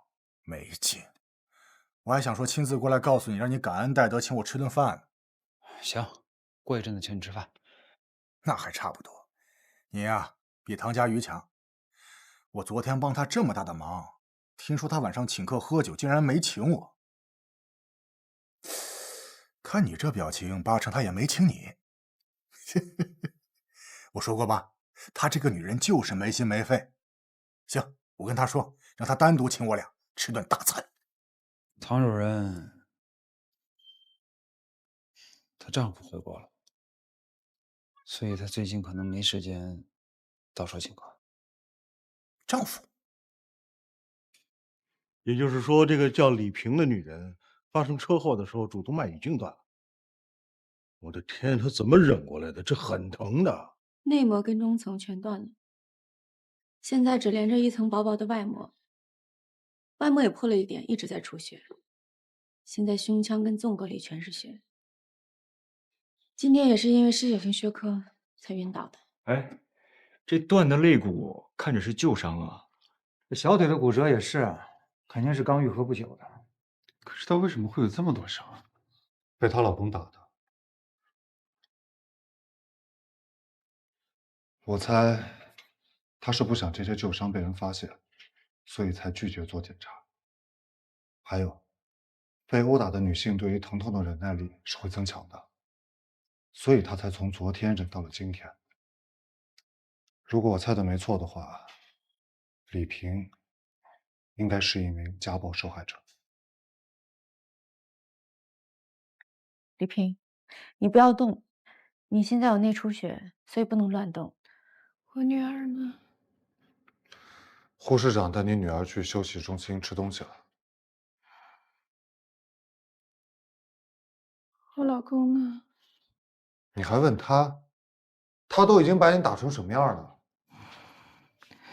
我自己摔的，跟我老公没关系。你还瞒着呀？这 CT 上写的清清楚楚的。我说了，是我自己摔的。玉萍，你尽量不要激动，你的主动脉破了一个大口子，所以你需要尽快手术，换一个人工血管。可是现在的情况是手术室都满了，等第一时间有手术室了，我们会马上给你手术的，因为你的情况必须需要尽快手术，不然会有生命危险，明白吗？看来李萍是不打算承认被家暴。你今后要注意措辞，跟病人讲话。你刚才那样激怒他，如果他破口撕开大出血怎么办？对不起，主任，我知道我刚才没控制好自己的情绪，但真的是太可气了。是谁啊？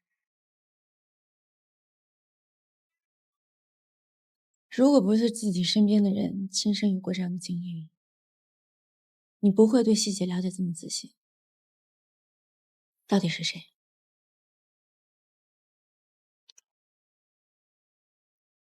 我妈，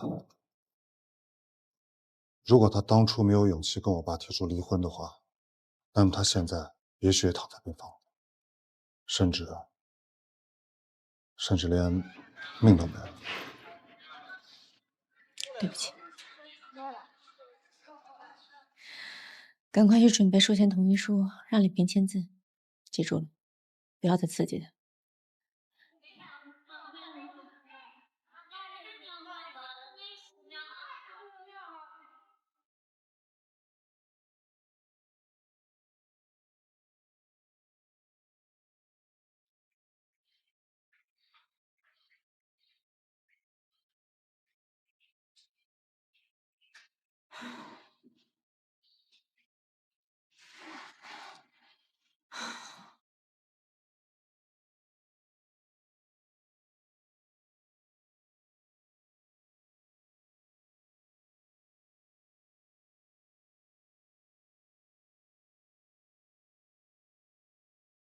你找我，什么事儿？不会院长又后悔了，还是要替我手术吧？我要说的是你的私事。你都结婚了，有老公，老公都追来了，你也不跟我提一句。不是，这事儿谁告诉你的？欧阳是吧？什么意思？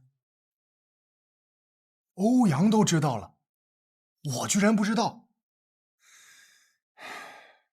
不是他说的，叶一鸣说的。叶主任知道了。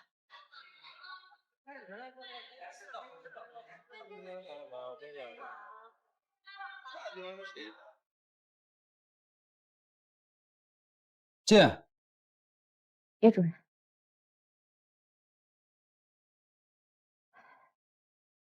你已经知道了。啊。本来想昨天晚上就告诉你，可是后来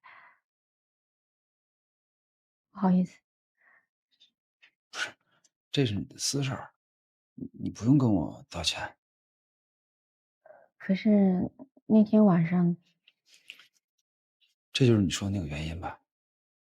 你介意的那个原因。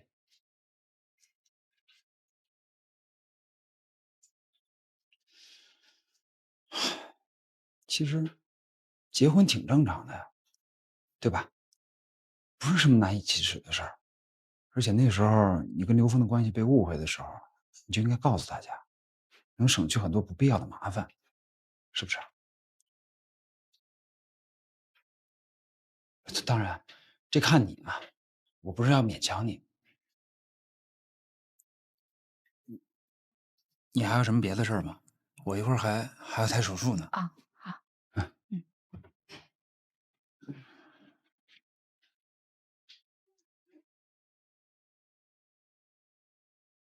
哎，你好，我姓麦的，催一下手术室，麻烦您跟普外说一下，我们这是一台主动脉手术，真的等不了。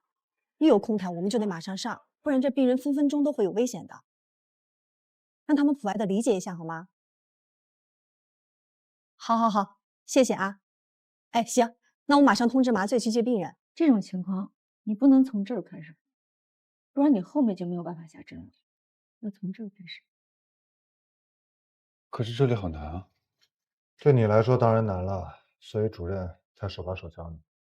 这是慢功夫，所以你自己还要磨练几年，将来才能从这么高难度的流程。不过现在要开始练，明白吗？嗯。主任，有手术室了啊。不过今天手术太满，麻醉那边缺人，得咱们自己把病人送过去。这简单，我和百烈过去就行。好。不用了，龙向东陪我去就行。走吧。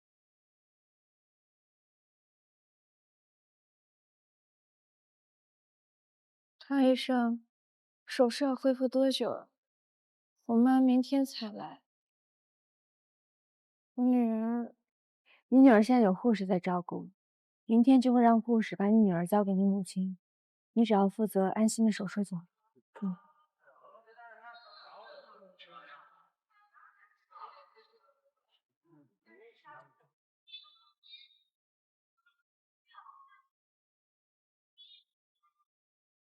行，那主任，我先去手术室准备一下，跟我去趟2楼。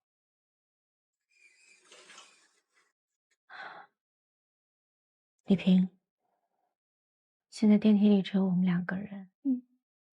如果你需要我帮助的话，可以告诉我。帮助？我可以帮你报警。没有的，这么多年，什么办法都试过。再试试吧，试了才会有希望。我有人信他。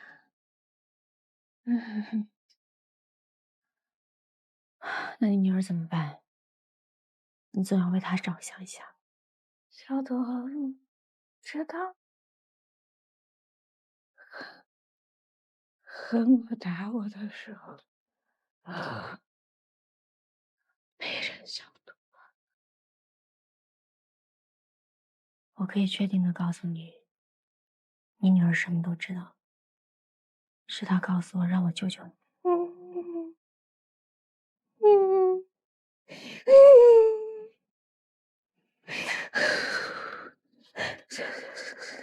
小朵，我女儿都知道。如果你愿意，我可以让医院给你做全身检查，确认你从前受过伤。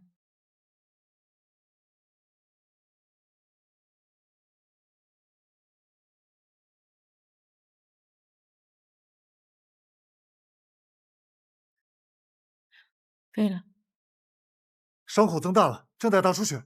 给肝素，马上上体外循环。手术灯。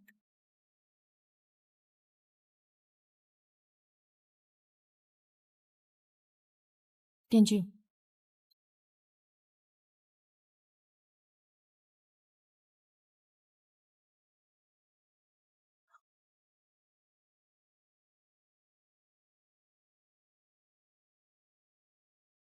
大出血，按住，肾上腺素，快，快止血，试扇，除颤器。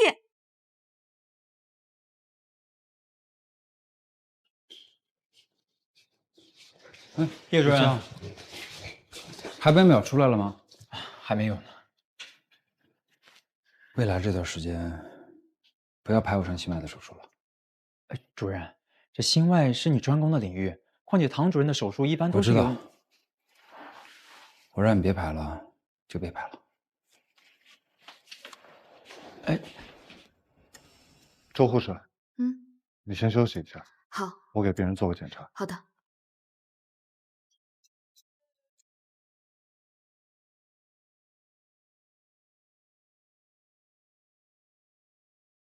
何墨，我来通知你2个消息。因为车祸性质严重，警察要求医院提交你所有的检查结果，可惜在你的检查里完全查不到酒驾的证据，所以你80%没事。还有，你老婆也受了重伤，车祸造成的主动脉断裂，她因为害怕别人查到她家暴的旧伤，所以一直不肯检查，拖到了今天。但是又赶上今天手术室满员，人刚送到手术室就大出血。虽然我们尽力抢救，但是人还是没了。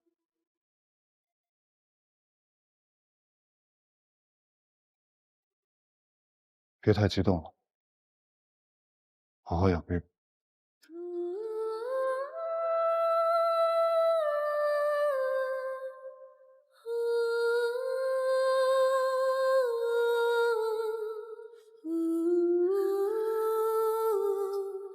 医生，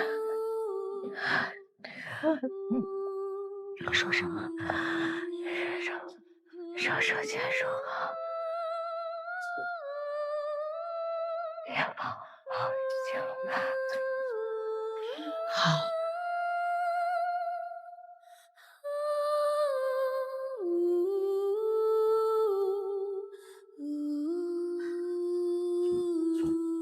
主任，李萍的家属都在外地，要明天才能到。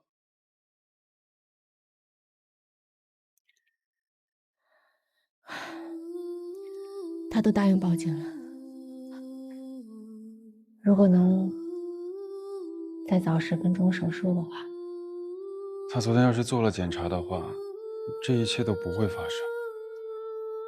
您别多想了，喝点水吧。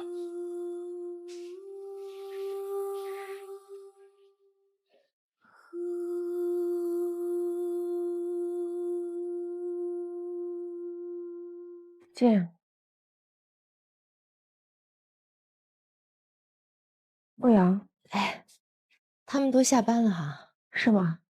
啊，哦，你有事儿吗？有事儿。什么事儿？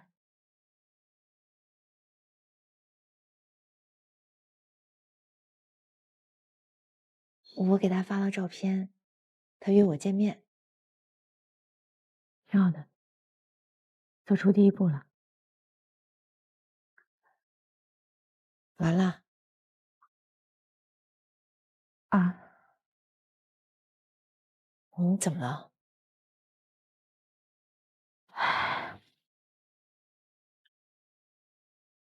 今天有个病人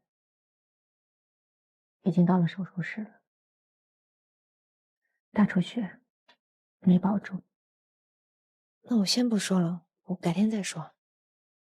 没关系，有什么事儿你可以直接说，反正我也是一个人，就当我们聊聊天。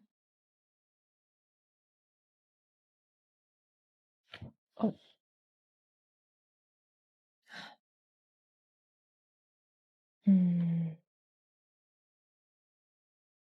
首先，我感谢你之前给我的建议。其次，我想请你来当我的恋爱顾问。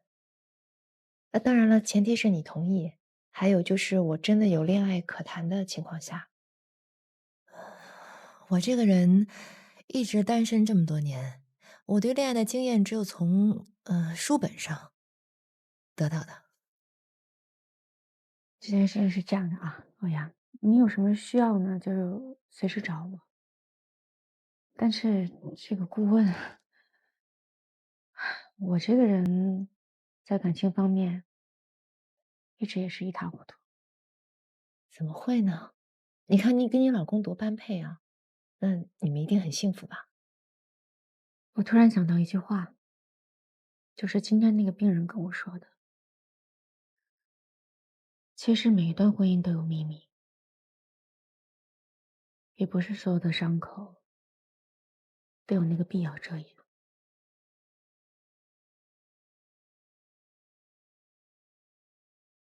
我没听懂。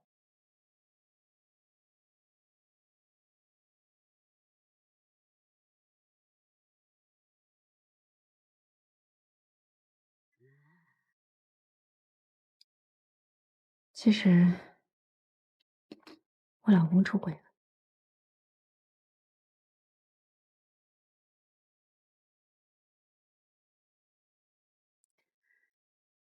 正是因为他出轨了，所以我才选择了逃避。我一直在逃避，不知道该怎么面对。我真的从来都没有想过，那一幕就那样出现在我面前。当时的那种心情，真的很难形容。我以为我回国，我能把自己一点点从那种很窘迫的境地里拉出来。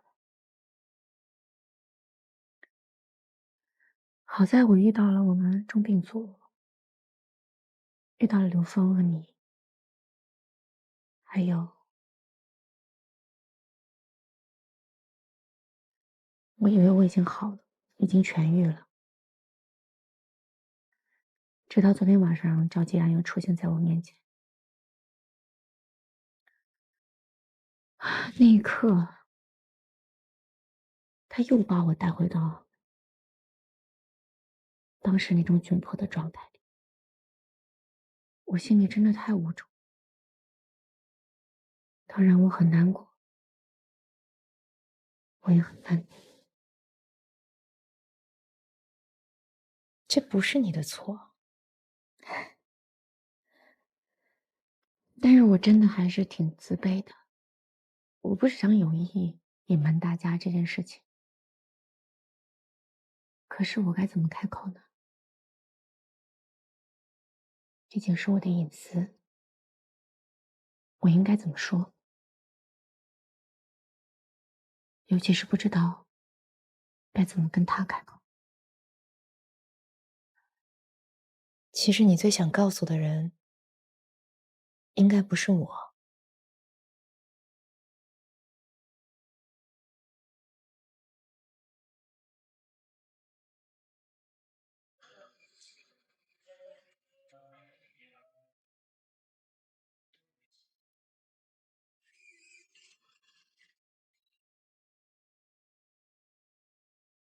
下班了。啊，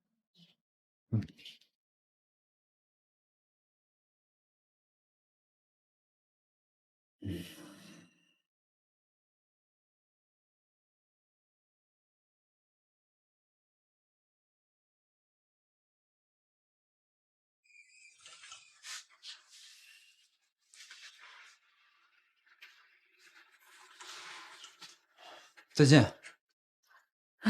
再见。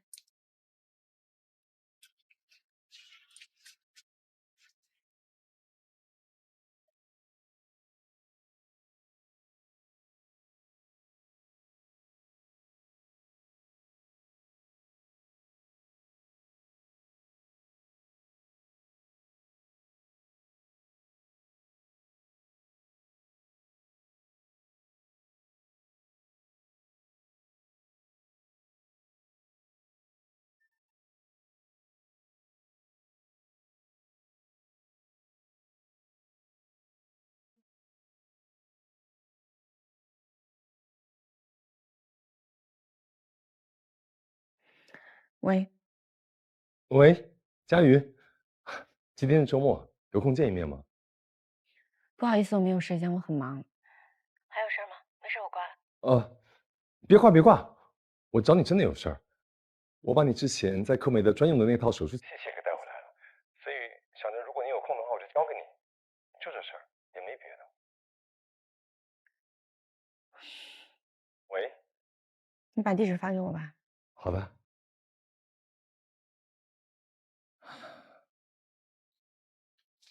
赵先生，请问现在点菜吗？再等一下。哦，对了，我订了花根蛋糕，如果到的话，麻烦先拿进来。好的。欢迎下次光临。你好，请问有预定吗？有预定的。啊，这边请。15号包间，赵先生订的。啊，我帮您查一下。15号。张姐，15号包厢订的蛋糕还有花送到了。女士，您跟他走就行了，他去的就是15号包厢。不用了，谢谢。哦。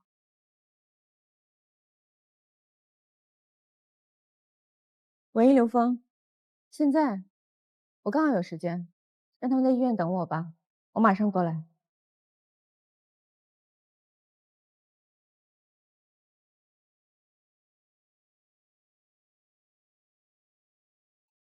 哎，唐主任，唐主任啊，不好意思啊，这星期天了，还打扰你休息啊，没关系，反正我们没有假期。刘峰说是您的姑妈吗？啊，对啊，身体不舒服。是姑妈，这是唐主任啊，唐主任你好，你好，姑妈。唐主任平时忙，算咱们运气好，今天正好没手术。是，您看刘峰虽然人在外地，还是惦记着您的。是，就是麻烦唐医生了。谢谢你啊，唐主任。不客气，病房已经准备好了，跟我过来吧。好，走。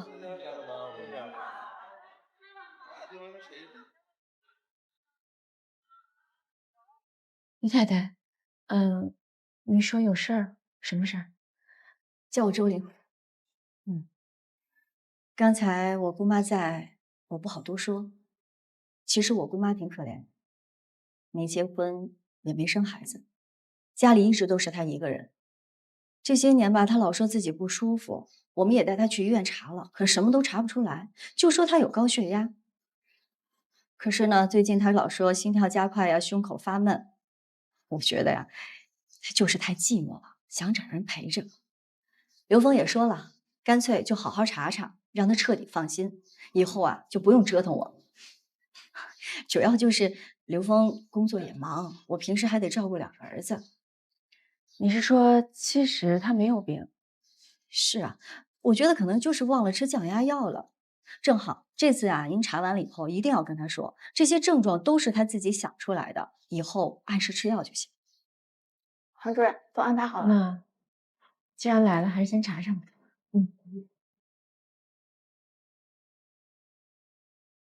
高血压多久了？平时都怎么不舒服啊？哦，高血压确诊1年3个月了，我每天都吃降压药，可是这血压还是忽高忽低，有一次我测到200多，哎呀，我就觉得头疼，的心口憋得慌。哎，姑妈，那血压仪坏了，刘峰说了，再给你重新买的。哦，那可能是我记错了，反正我就是觉得身体不舒服，不得劲儿。不用担心啊，我给您做个超声查一下。好，没事。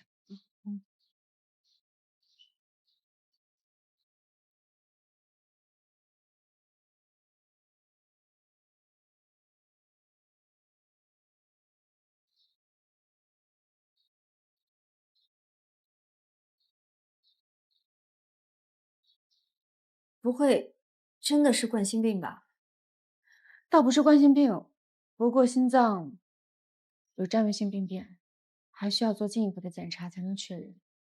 我马上看单子，我们马上做啊。您先稍微等一下。哦，占位是什么意思？没事儿，可能有点小问题吧，查了就行了啊。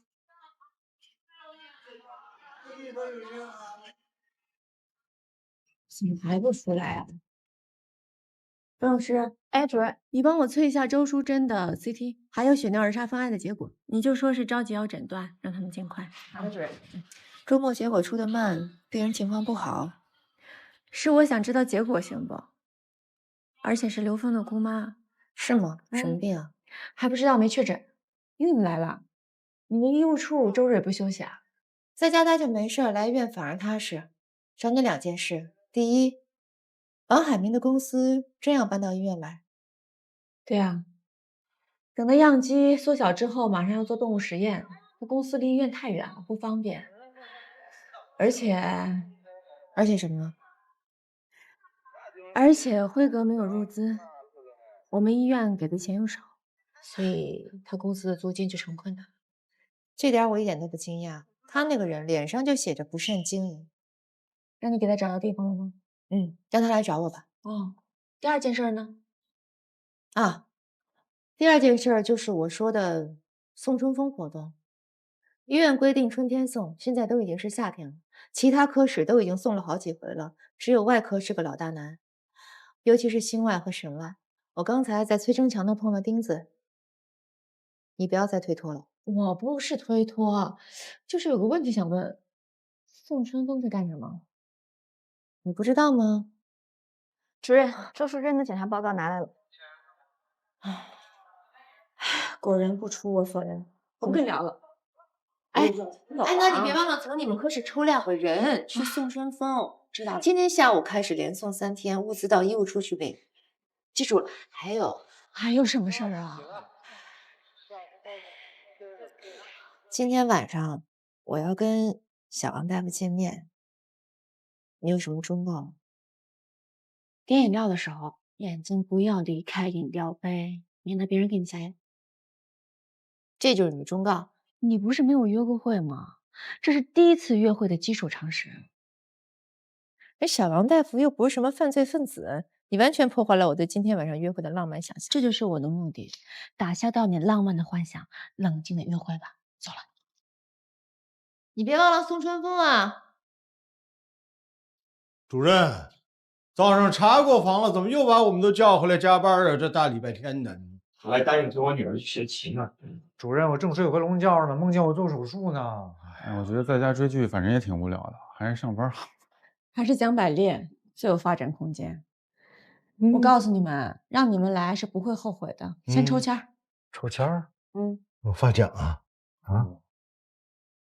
哎，文向东呢？哦，龙哥说他晚一点。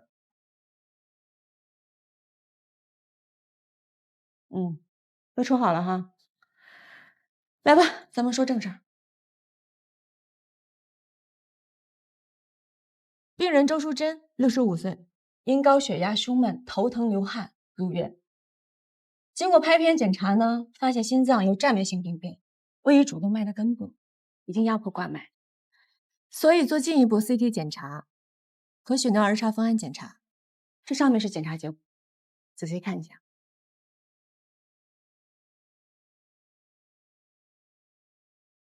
没看出来吗？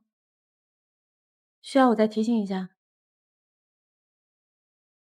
有一种肿瘤，原发在肾上腺，非常罕见，会异位生长，但是最罕见的是长在心脏上。它是副神经节瘤的一类，虽然大部分都是良性的，但是因为它会分泌儿茶酚胺，所以会导致病人因为高血压还有并发症死。我知道了，心脏是个细胞瘤。答对了。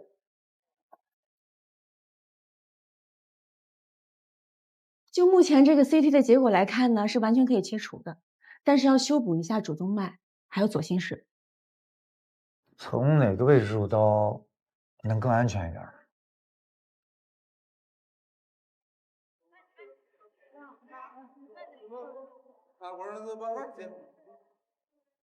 哎，龙医生怎么穿的这么正式啊？今天又到那天了呗。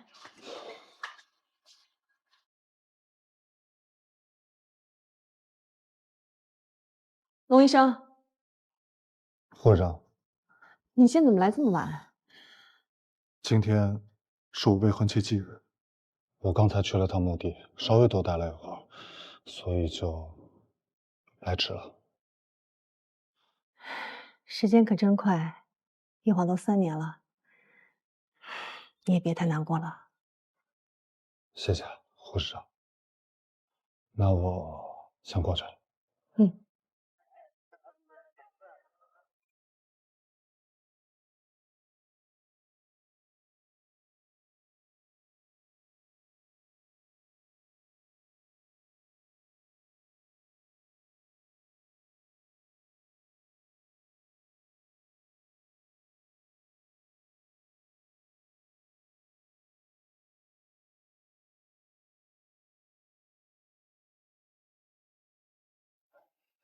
主任，不好意思啊，我来迟了。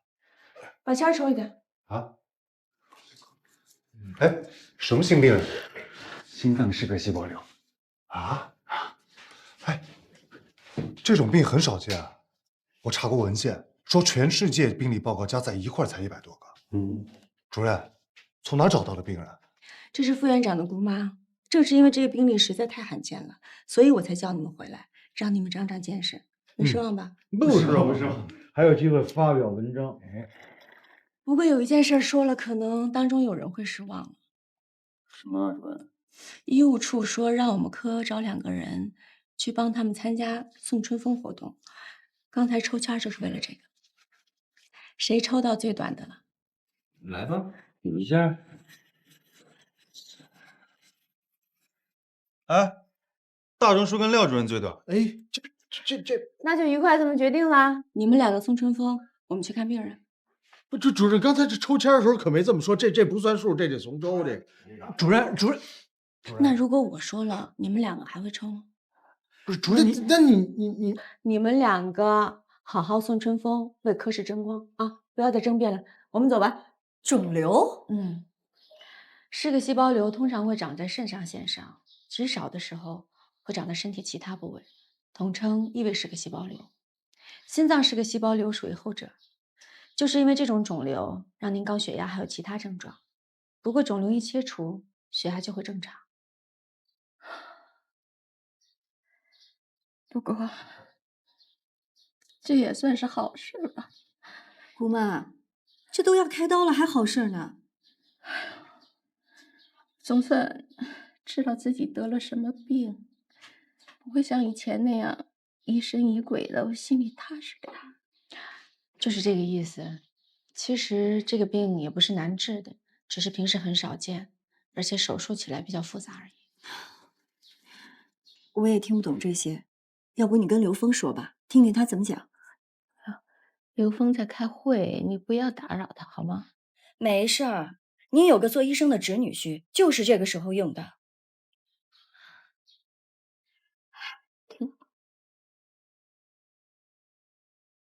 喂，刘峰啊，姑妈的检查结果出来了，我让唐主任跟你说吧。喂，刘峰，是心脏是个细胞瘤。你确定吗？确定了，而且已经压迫冠脉，我觉得应该尽快手术。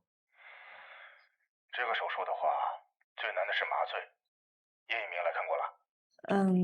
叶主任最近不排心外的手术。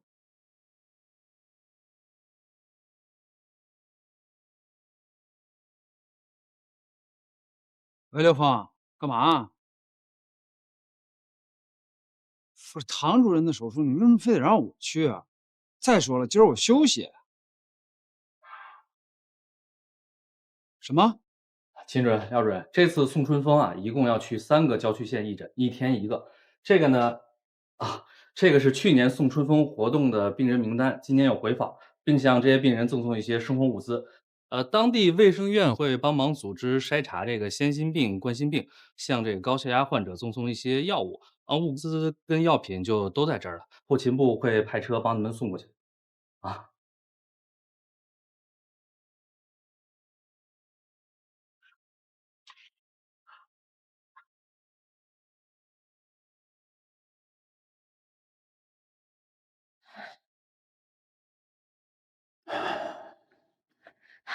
叶主任，看过病人吗？情况觉得怎么样？病人出现了头痛、心悸、出汗3联征，加上影像学检查，可以确诊。应该再做一个奥曲钛显像，定位肿瘤。已经通知核医学的人了，江百烈一会儿会送病人过去。你打算什么时候做手术？我想明天。明天？不行。氏个细胞瘤会分泌儿茶酚胺，导致血压骤升。手术时，你外科医生的手但凡碰到了肿瘤，儿茶酚胺的量都会分泌，血压就像过山车一样。不能用药控制吗？我知道很困难，但是没有但是，必须保证术前用药的充分时间，调节血压和扩充血容量，否则在切除肿瘤的瞬间，内儿茶酚胺量骤减，血容量跟不上，会出现难以纠正的严重低血压，对病人十分不利。可是现在肿瘤已经压迫冠脉，如果不手术的话，病人很有可能会猝死的。那也不能贸然上台啊。别的病还好说，氏个细胞瘤术前用药跟手术一样重要。能不能不那么死板？这个病人情况很特殊。这不是死板，正是因为他的情况特殊，我们更要遵守安全守则。麻醉负责的是病人在整个围手术期的安全，术前、术后、术中我们都要管，不像你们外科医生，开完刀就可以甩手走人了。叶主任，什么叫外科医生甩手走人？这是我的病人，能不能不要把个人的情绪带到工作里？我没有带任何的个人情绪，是你太草率了，只看到肿瘤，没看到病人。既然我们两个的意见这么不统一，要不要问一下刘峰，听听他的意见？事情就是这样的，刘峰现在外科跟麻醉意见不统一。我觉得是这样啊，基于嗜铬细胞瘤的特殊性，我觉得现在应该推迟手术，保证术前用药的时间。如果不是因为压迫冠脉的话，我也不会急着手术。现在的情况是冠脉和术中低压是一样危险的。我知道，平时都是外科占主导，但这个病啊，还是交给叶一鸣来决定吧。我相信他的判断力。我没问题啊，就是不知道唐主任能不能接受。佳瑜，我也没问题，那就这样吧。那我现在就去给病人用药，调节病人的血压。叶一鸣，冠脉如果被肿瘤挤压闭合，病人很有可能救不回来。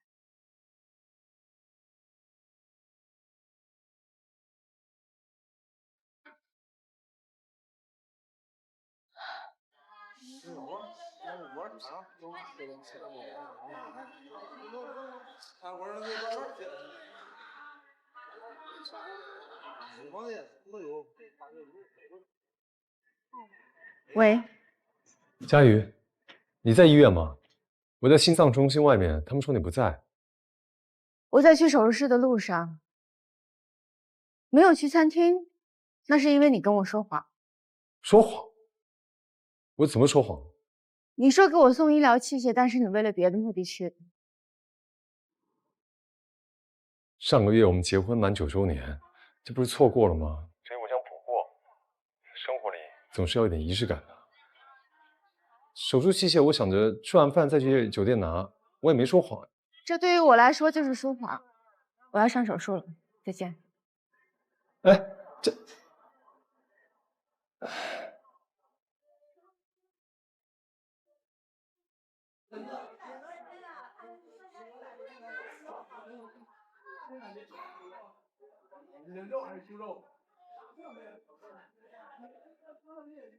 你想吃什么随便点，别客气。不过我还没有想好。那我帮你点。嗯，你没什么忌口吧？没有。那来2份蔬菜沙拉。嗯，喝的苹果汁。嗯。啊，不好意思啊，我那个平时吃的比较素，因为健身。哦，没关系。你健身啊？对啊。哎，你哪天有时间的话，可以去找我啊，我带你一块玩。嗯，不过健身我不太会。这不有我的嘛，我教你。哎，其实吧，我现在心脏不太舒服。啊？怎么了？我一见到你，我心跳就特别快。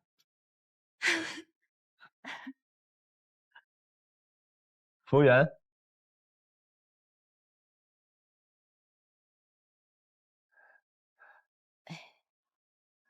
周阿姨，你别紧张，现在的目标啊就是控制血压，等血压控制好了，您就可以手术了。我不紧张，叶医生，你今天下午把我的这个病那么仔细的都跟我说清楚了，我明白了，明白了也就不紧张了。嗯，那您好好休息啊。哎，谢谢。哎，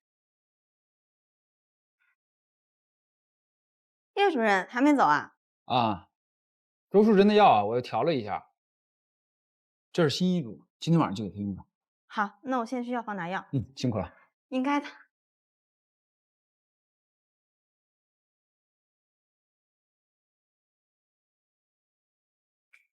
冠脉如果被肿瘤挤压闭合，病人很有可能救不回来。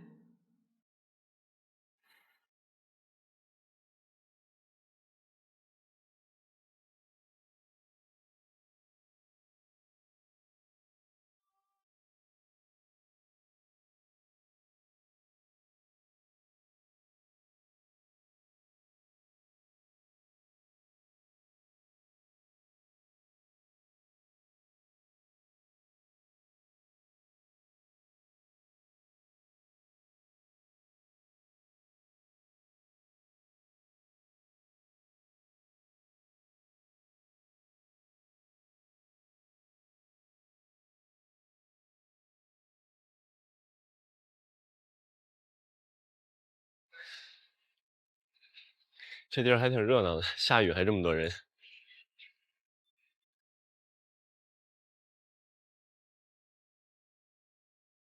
小王大夫，哎，你们怎么在这儿？我们刚一起在健身房上完团课，还说你今天怎么没去呢？哎，就是你可不知道，今天那团课那没几个男的，全是女学员，要说就仨字儿，特没劲。我今天没约上课，约满了，所以我就没去。哎，我约课，下回约课你找我呀，我帮你约，咱们大家一起练不是吗？就是啊，你还可以给我们展示一下你腹肌练的怎么样了。就是，好东西别藏着嘛。嗨，哎，对了，这位是哦，我一同事，刚一块吃饭来着。同事啊？哎，你们今天练哪儿啊？练的上肢还是腿啊？我们练的腹肌。练的腹。是，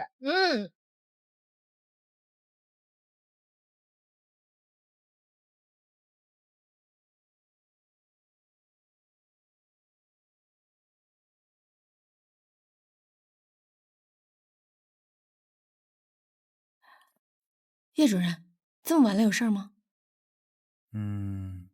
术前的准备时间还是不能压缩，但是我想到了一个办法。我也想到了，介介入支支架。那好，明天早上介入课见。好，介入课见。我走了。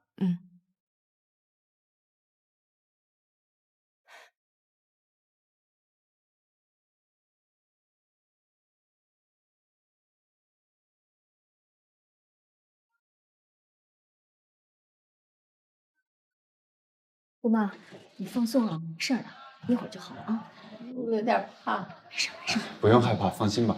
周玲姐，我先把病人送去介入科，那个叶主任和唐主任已经做准备了。哦，谢谢你啊。你放心啊，放松点，辛苦了啊。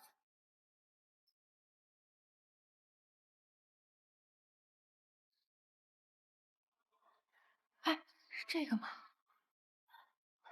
你好，我问一下，周淑珍是住这间病房吗？是啊。你们是刘峰的朋友吧？哦，我是他太太，我姑妈去做介入支架了。那个刘峰是谁啊？我们是找那个周工程师。周工程师。你们是？哦，你好，那个我们是受厂里同事的委托，特意来看看周大姐，她现在情况怎么样？正在做手术的准备，情绪还是稳定的。不过我姑妈都退休好多年了，像她这个年纪，恐怕不可能跟我姑妈共事过吧。是这样啊，那个周大姐一直是我们厂里的楷模，她改进的发动机涡轮扇叶到现在还是我们厂的主打产品，所以这些刚进厂的年轻同事们都特别崇拜她，非得跟着来看看。崇拜我姑妈？那当然了，要不我们再等等周大姐。哦，我不知道她什么时候能做完，而且医生也说了，让她少说话，不能太激动，主要是控制血压。也是哈，那我们就先回去了。昨天啊，听说周大姐要做手术，厂里的微信群呢一直就没消停。这样您给她带句话，说大家伙都特想她，等她做完手术，我们去家里看她啊。好，那谢谢你们啊。这水果您给他留下。对对对，不用了，拿着吧，拿着吧。拜托了，谢谢拜托了啊！好，再见啊。那我们先走了，哎好，哎再见啊。进来。处长，安心医疗的王工程师来了。好，知道了。你们公司打算什么时候搬过来？尽快吧，时间是研发的生命线。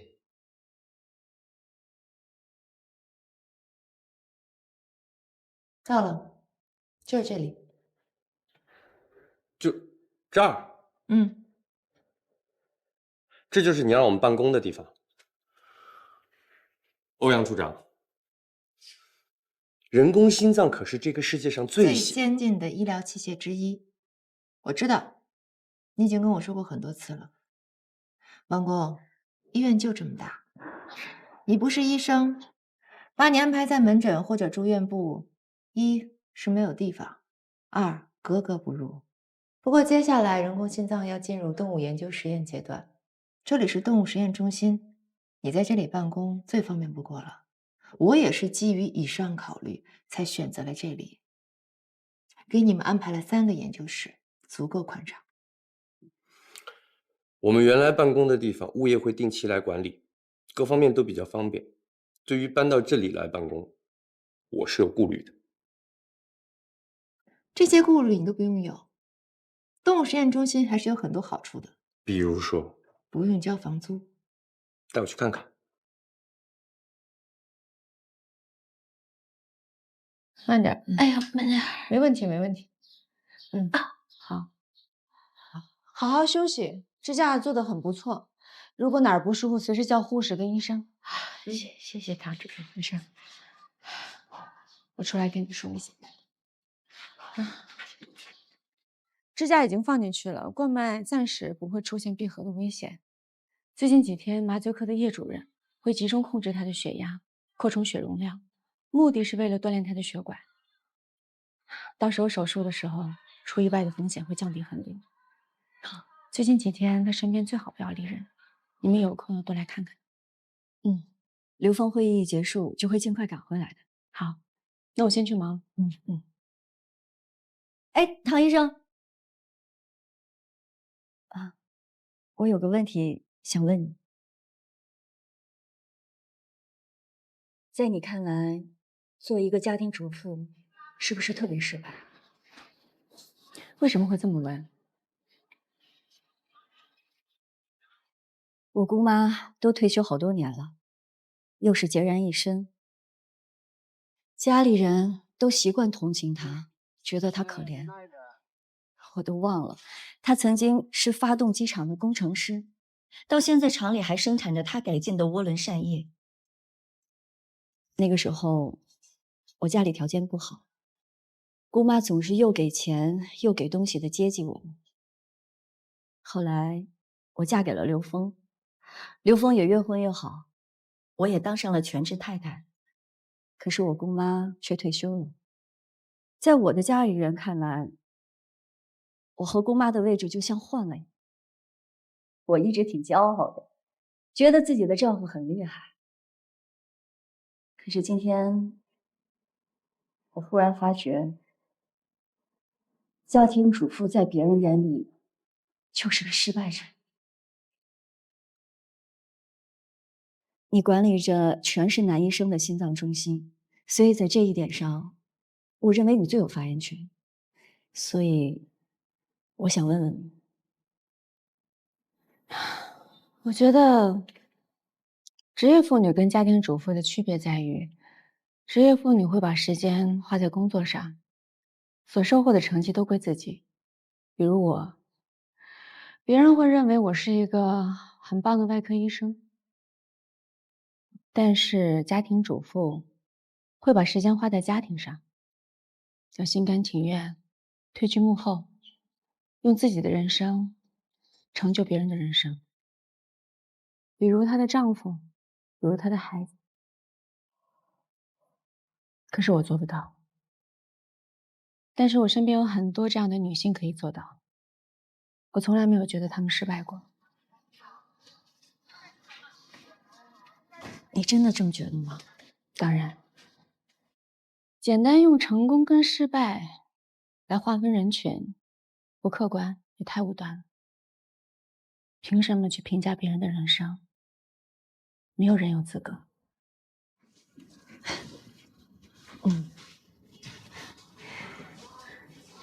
谢谢你。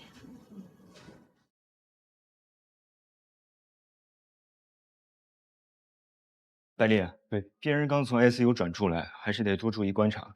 放心，大哥。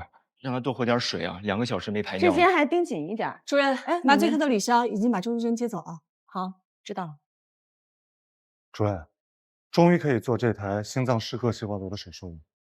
要说还是叶主任谨慎，坚持把病人的血压控制到最佳状态，才肯封口。哎，那这台手术是叶主任主麻吗？那当然，肯定是叶一鸣主麻。最考验麻醉技术的时候到了。准备上手术吧，这台手术有叶主任，大家可以安心了。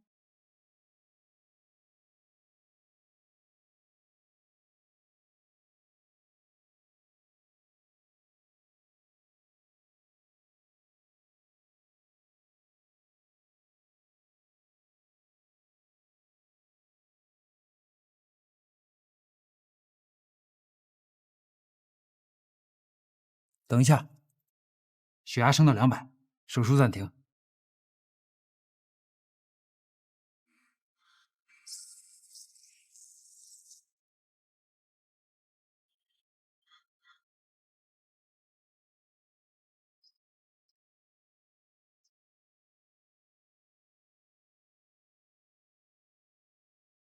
血压正常，手术继续。对一下管道，转机，不降温。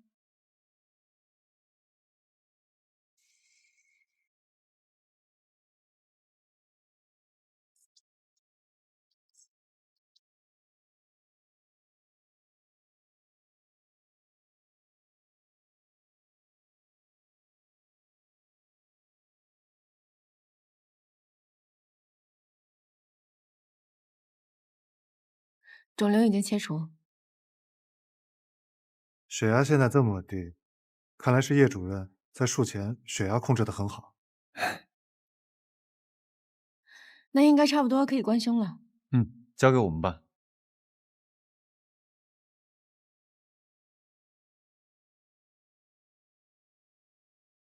哎，等等，血压骤升了。为什么？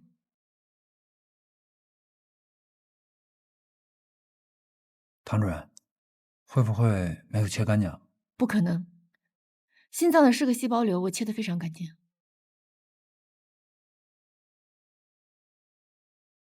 那现在的血压情况，这只能说明病人的体内很可能还有一颗是个细胞瘤。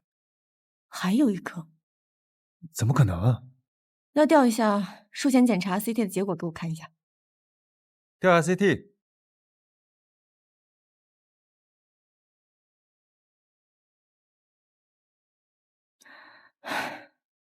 唐主任，你看，肝脏那个，看到了。肝脏后方是不是有一颗是颗细胞瘤？虽然很小，好像是有一颗。通知普爱来会诊。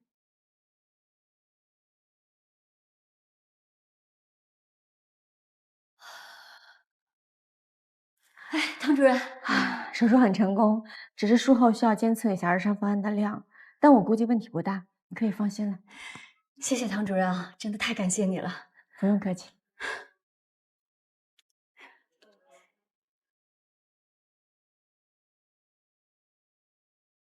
唐主任，叶主任刚才看过，说情况挺好的。哦，他说他今晚不走了，会一直监测病人的病情。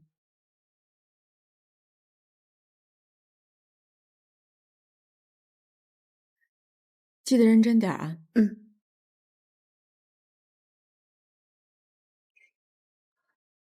叶明，今天能跟你一起做这台手术，我挺开心的。以前就知道，但是今天我更确定，你是一个非常出色的麻醉医生。希望今后我们还可以一起手术。我也一样。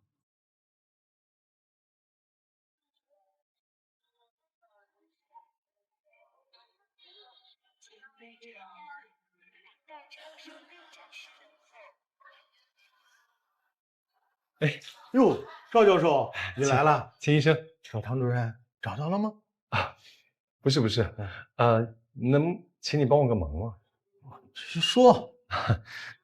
这个麻烦您帮我转交给佳瑜，这是他之前在克梅德心脏中心专用的器械，他用这个会比较顺手。没问题啊。不是你怎么不亲手交给他呀？我问你个事儿，你别介意啊。你们俩现在是不是住在一块儿了？那个，我还有事儿，我先走。好吧。谢谢啊。放心吧。哎，赵教授，别好，我先走了，再见。啊，就走了就。赵教授，你为什么不等我？啊，去的时候脏活累活都我干，回来上午也是我，感觉春风我一人送的。是这赵教授给出来的，漂亮啊！好了，我去交给他，你赶紧抓紧时间把报告写出来啊！报告我不写啊，什么都让我来干。哟，回来了。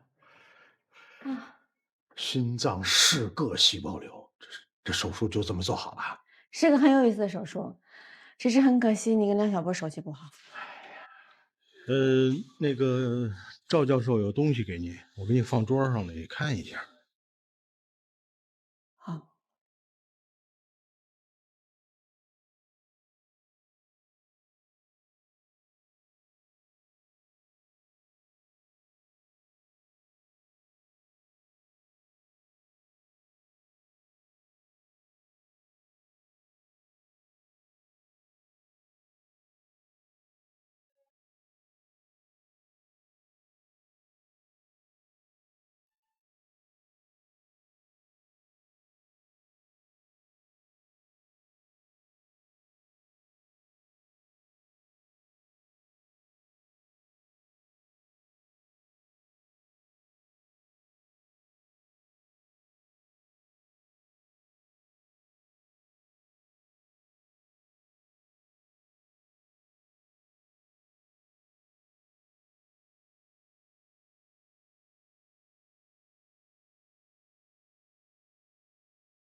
来看姑姥姥，赶快去！来！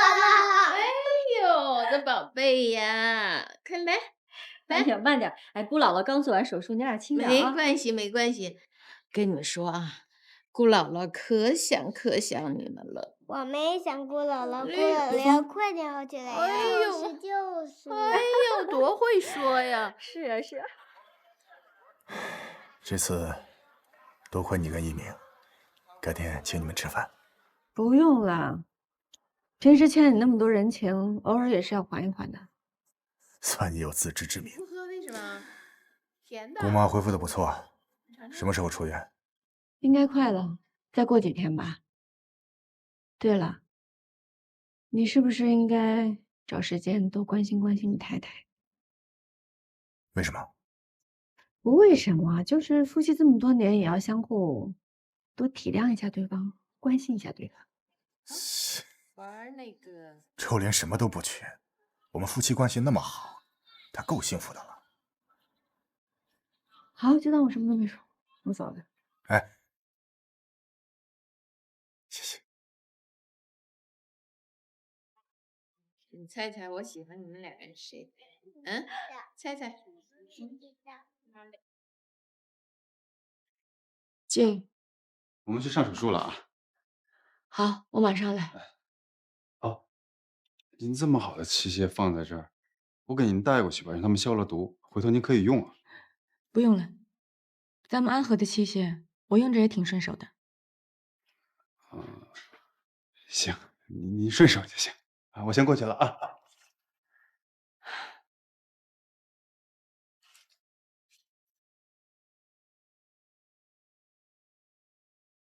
哎呦，就让您早起这么一会儿，至于吗？哈连天成这样。这么一会儿，要提前半小时，什么早餐啊？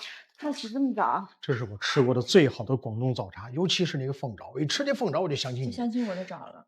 我就相信你肯定特喜欢这个味道。快点，快尝尝尝尝。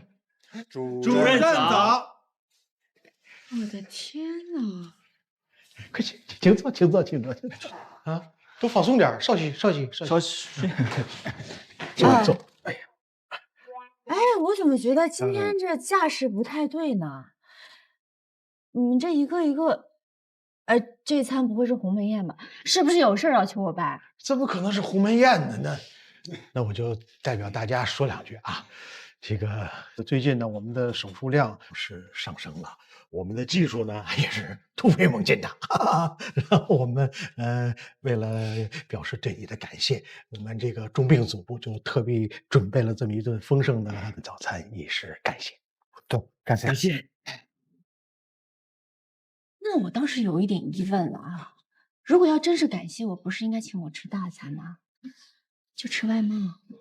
这你要都不喜欢的话，那就撤。别，来都来了，哎，都起来了，提前半小时嘛，是吧？来了啊，尝尝。这家伙是很好吃吗？好快，这不是我跟你说，来，这主要推荐，不是我跟你说，再来一种，吃一次你就什么呀？是不是更好吃啊？是吧？出餐晚了，出餐晚了。哎，主任早。你吃个外卖有必要那么紧张吗？不紧张。你吃了吗？啊，没呢。没呢，去食堂吃去吧。主任快吃。哎，你也吃啊？好。哎，主任吃下去。哎，快吃。小排骨。这才点的。这个好吃啊。来尝尝这个。哎，那个我吃了。你要筷子啊？对，说嘛。我这么慢。好吃吗，主任？还有几床？没有了，都盛完了。ICU 的病人我也看过了，今天没有能转出来的，就得继续观察。那我出门诊了。走吧。主任慢走，主任慢走。你至于那么夸张吗？你生怕主任看不出来是不是？不是，我也不知道啊，我以为这餐厅弄错了，因为餐没到呢。哎，不是，餐厅为什么给我打电话？用你手机订的餐，密码不就是你生日吗？上手术。谢谢廖主任。不是用我手。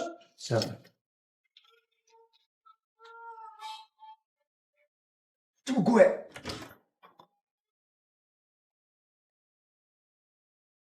刘峰，刘副院长，有什么要汇报的吗？汇报什么呀？先把你那嘴角擦擦吧。我呀，刚下手术太困了，胡说八道呢，你就当没听见啊。哎，给我整点硬菜，不要牛奶面包。吴主任的还是崔主任的？红烧排骨饭。那你记住了啊，还崔主任一份儿，不然啊，他又要抓狂了。什么事儿啊？把刘副院长累成这样，熬了一通宵。双肺移植凌晨到的供体，把我从家里薅过来了。你来正好问你件事儿。你说，吕潇说你最近没有排心外的手术，不会是和唐佳瑜老公回来这事儿有关吧？啊，不是我前一阵子不是手术太多，有点累吗？啊，我就想休息休息，怕状态不好。最近不是又排上了吗？真的？什么真的呀？我和唐佳瑜，我们就是普通的同事关系。算了，不拆穿你了。不过，唐佳瑜老公出轨，我一点都不惊讶。出轨？你不知道？哎，周林跟我说的，也不是跟我说的，就是我跟他说，唐佳瑜老公回来了，他说漏嘴了，还要我别到处去乱说去。哎，你们俩那么熟，他没跟你说吗？到底怎么回事？不知道，周林瞎猜的。也就估计是因为唐佳瑜老公出轨，她才会愤然回国。最近她老公又找上门来了，我估计这段时间呢，她心里不好受。那冰箱有可乐吗？唐佳宇老跟我抬杠，肯定是因为她老公出轨。她迁怒所有的男人，并不是针对我一个。这么说也说得通啊。其实，同事骗鬼呀！大钟叔说他最大的愿望就是今年能够评上主任医师，结果遭到了廖主任他们无情的嘲笑，说命里无时莫强求。你空的时候不要总跟他们瞎混，有时间就去外科实习室多练练缝针，知道吗？行，那主任，我什么时候才能知道？等你各项技术掌握熟练之后再说。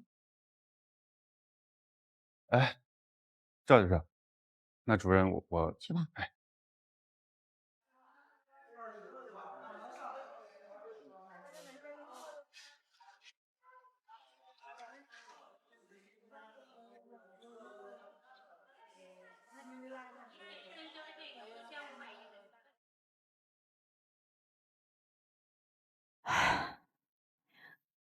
我不是已经跟你说过了吗？等我想清楚，我就会处理我们之间的事情。我知道，你是说过，我可以等，但是要等多久？你在国外不告而别，我急得都快要疯了。我找不到你，而当我找到你了，我都回来了。这2个礼拜你还是一样，你连话都不愿意跟我说。我不知道我要等多久。是，我们的婚姻出现了问题，也许是我造成的，但是我们应该一起去面对，一起去解决。我宁可你跟我吵，跟我闹，把你的情绪发泄出来，而不是像现在这样。你这是冷暴力，它解决不了问题。我说过，我愿意付出一切代价来挽回我们的婚姻。但是如果你不愿意，我也理解，我也愿意尊重。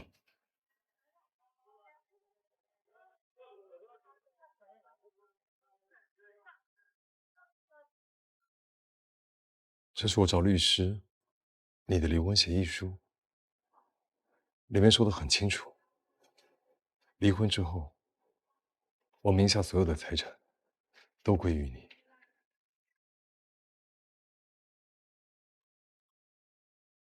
你再考虑一段时间，如果你觉得我们还有可能，请你回来找我。如果你没有回来找我，那这份离婚协议书就当作是我赔罪的礼物。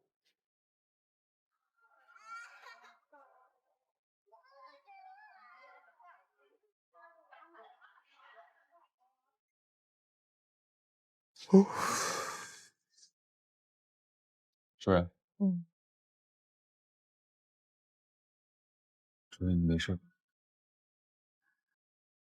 没事。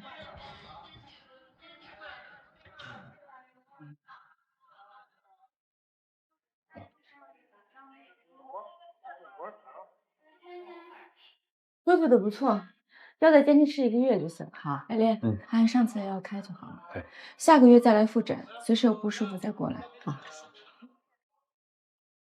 好了，阿姨，先去交费啊，交了费去取药。谢谢啊，客气。谢谢唐主任。哎，你慢点啊。哎，艾莲还有几个病人？还有5个，是加的。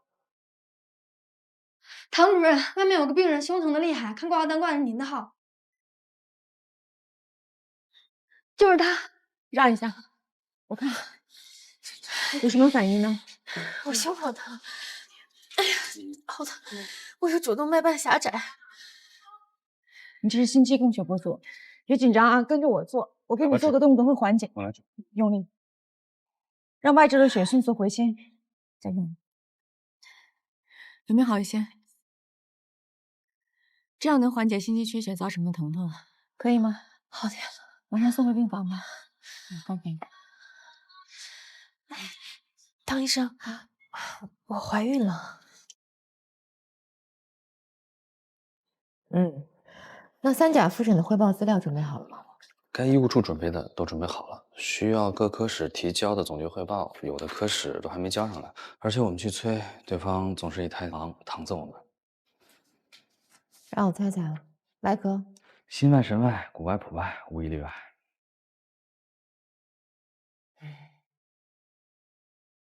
好，那你跟他们说，这个月底不交，医务处抽查他们近6个月的病历，全部按照内科的书写格式来做，不合格的扣奖金。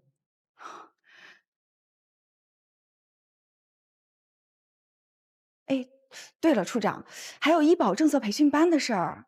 处长，你说啊，那个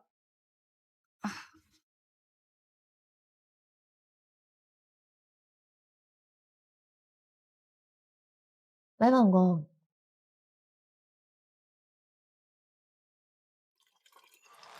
哎呦，天哪，终于是修好了！你们这地方东西太破了。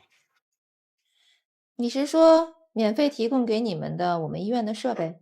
你别动不动就拿免费说事儿，我是在给你们研究人工心脏，也是为了你自己。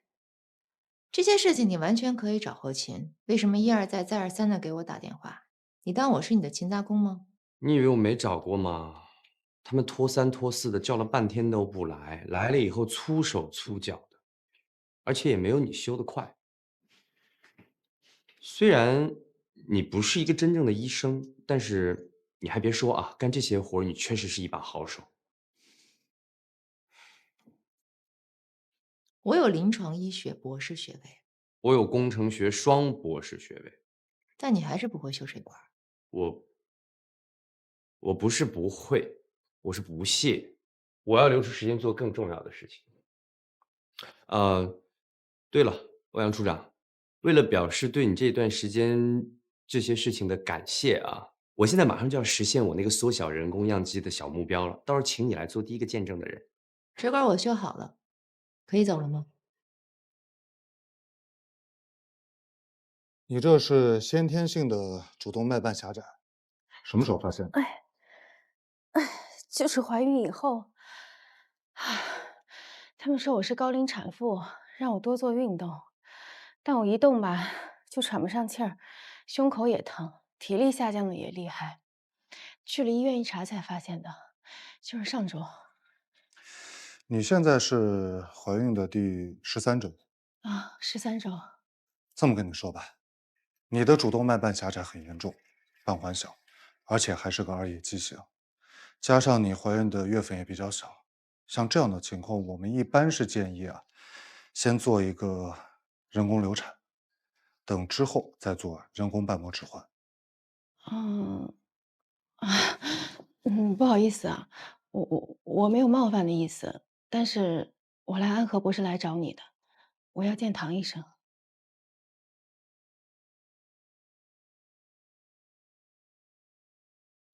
主任今天不对劲啊！怎么不对？从门诊回来就守着一摞纸看，连午饭都不吃了。还不是因为你早饭点的太多，把主任给吃顶了。哎，小百灵啊，你说那一摞纸赵教授给他的？应该是。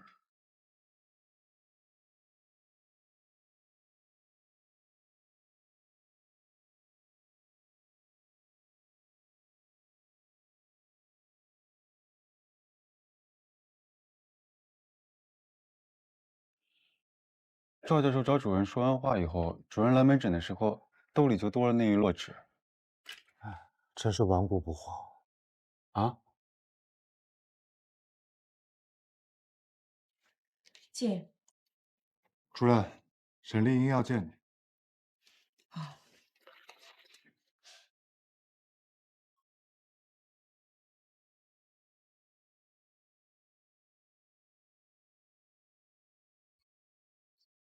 哎，老钱，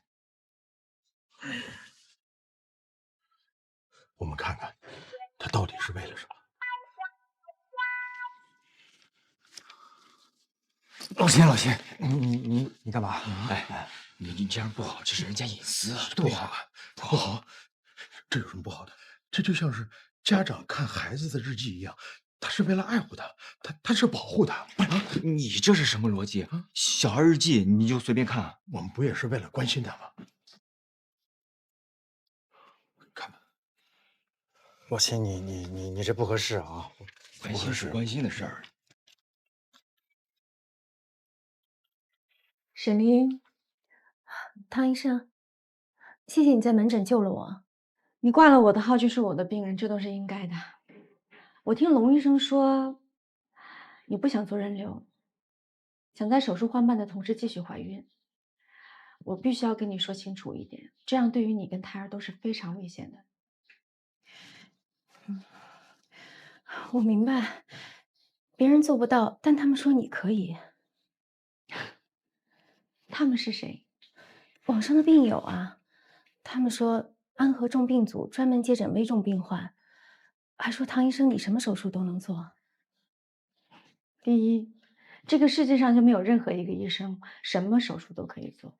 第二，你不是危重病人，如果做了人流之后再做手术会非常安全。你在有选择的前提下，你选择了最危险的模式，这是我跟龙医生都非常不赞同的。你是我们的病人，我们必须要为你负责。对于孕产妇，医生的救助伦理永远是先保母亲。可我想要这个孩子，难道你不能想想办法吗？不是我们不想办法，只是我们不希望你去冒这样的生命危险，所以希望你好好考虑清楚，好吗？汤医生，汤医生，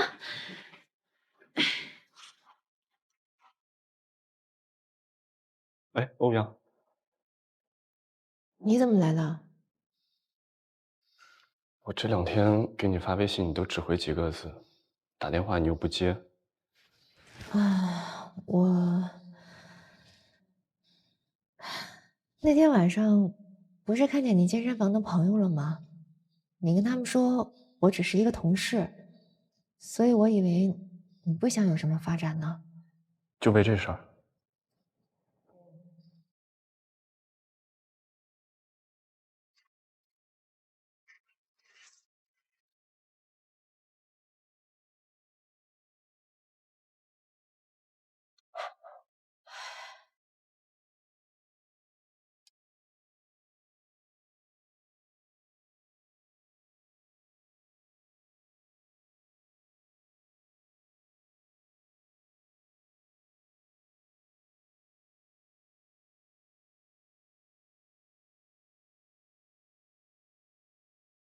喂，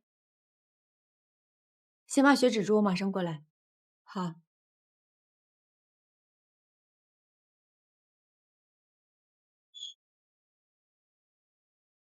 哎，8天怎么了？来上海干嘛？大出血，好不容易止住，心脏又不复跳，主刀搞不定，把唐主任都叫来了。哦，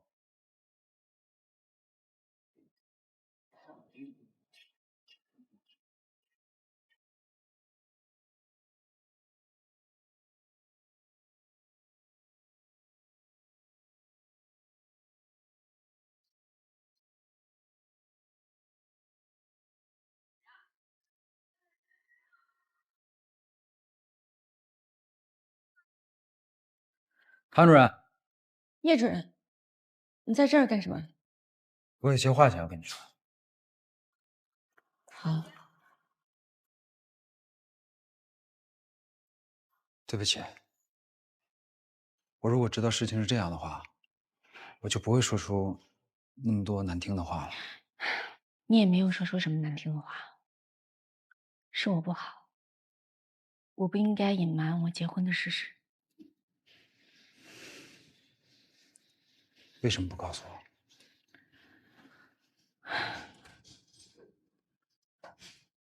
我不知道我该怎么开口，这种事情挺难启齿的，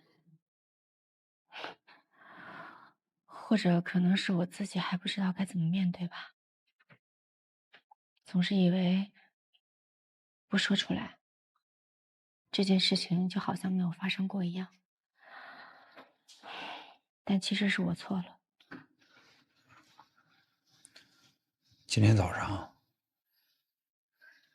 我看见你和一个男的在门诊楼，他就是你丈夫吧？对，他给我送离婚协议。他说，他还是希望能够挽回，毕竟这段婚姻已经9年了。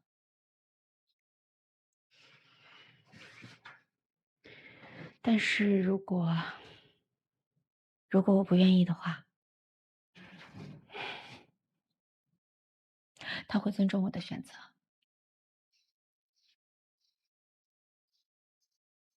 那你是怎么想的？刚才本来打算要签字，结果被电话叫来救活了。不好意思。喂，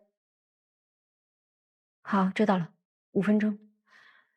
刚才的病人又出血了，准备2次开胸，我回手术室。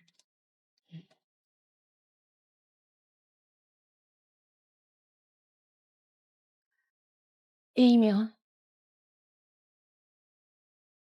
今后你不会不排心外的手术了吧？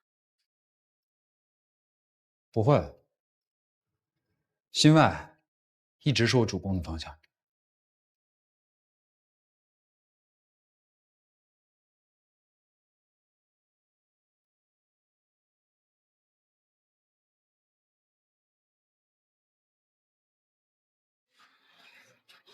哎，主任，哎，来了台急诊手术，大钟叔和龙哥上了，我现在去帮忙。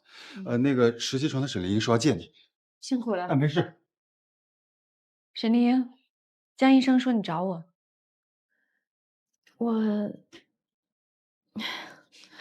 我想来想去，还是想保住这个孩子，我愿意冒险。能讲的道理我都跟你讲了，你还是这么固执，那恐怕我就帮不上你了。不然你就换个医生，或者换一家医院。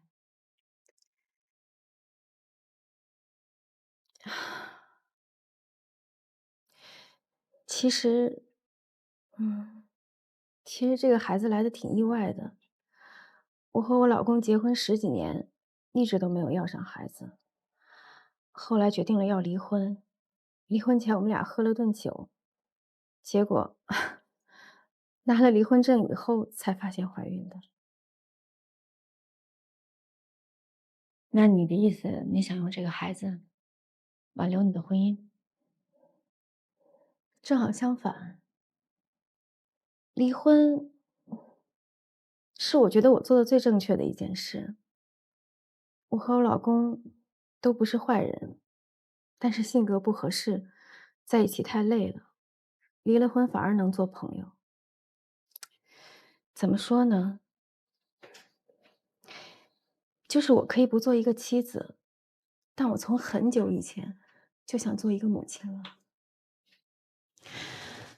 唐医生，你说我才是你的病人，胎儿不是，可我肚子里的孩子跟我血脉相通，是我身体的一部分，我跟他本来就是一体的。如果你能救我，为什么不能试着去救他呢？胎儿才13周，严格意义上来讲，他不是个人，只是个胚胎。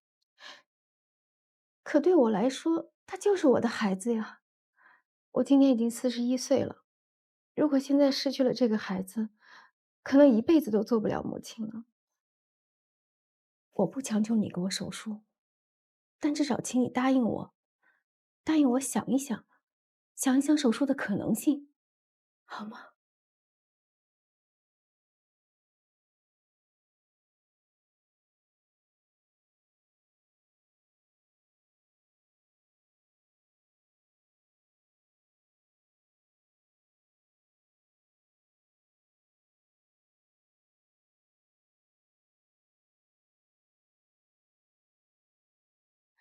？We have to stop the bleeding, or she will die.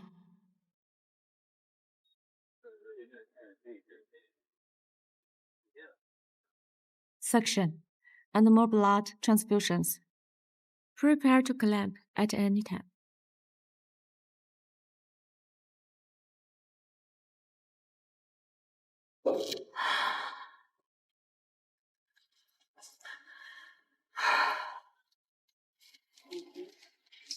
Oh, Dawn, you look so terrible. It is a long day. I'm so sorry. It's okay. You have blood on your pants. Well, maybe. Dawn, are you okay? Dawn, I need help! Help! Dawn, you okay? Dr. Tang, I'm very sorry to hear that. You had miscarriage. And the baby was only 8 weeks old.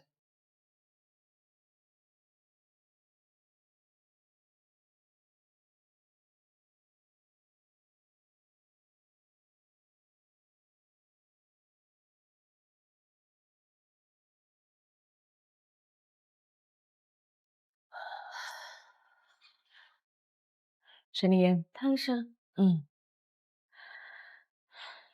让我们想一想，怎么能帮你保住这个孩子吧。谢谢。病人沈丽英，女，41岁，先天性主动脉瓣狭窄，瓣环偏小，并且是个2叶畸形。正常人的主动脉瓣有3个瓣叶，她只有2个。而且现在怀孕已经13周了，在妊娠第12周的时候，为了同时供应母体和胎儿，心脏泵出的血量是非妊娠期血量的1.5倍。所以很多没有症状的先性病患者都是在妊娠的时候第一次出现症状。沈丽英就是这种情况。是，沈丽英现在虽然表面看起来还不错，但她其实左心室的血压已经非常的高了，因为主动脉瓣狭窄，血泵不出来，都堵在了心脏里，所以肺静脉的血液流不进去，现在形成了肺水肿。如果情况再加重的话，有可能猝死。我现在想到2个手术方案，第一个，风险系数相对而讲会小一些，不用开胸，用介入球囊撑开主动脉瓣。主任，这个是不是得找介入科的主任来看一下？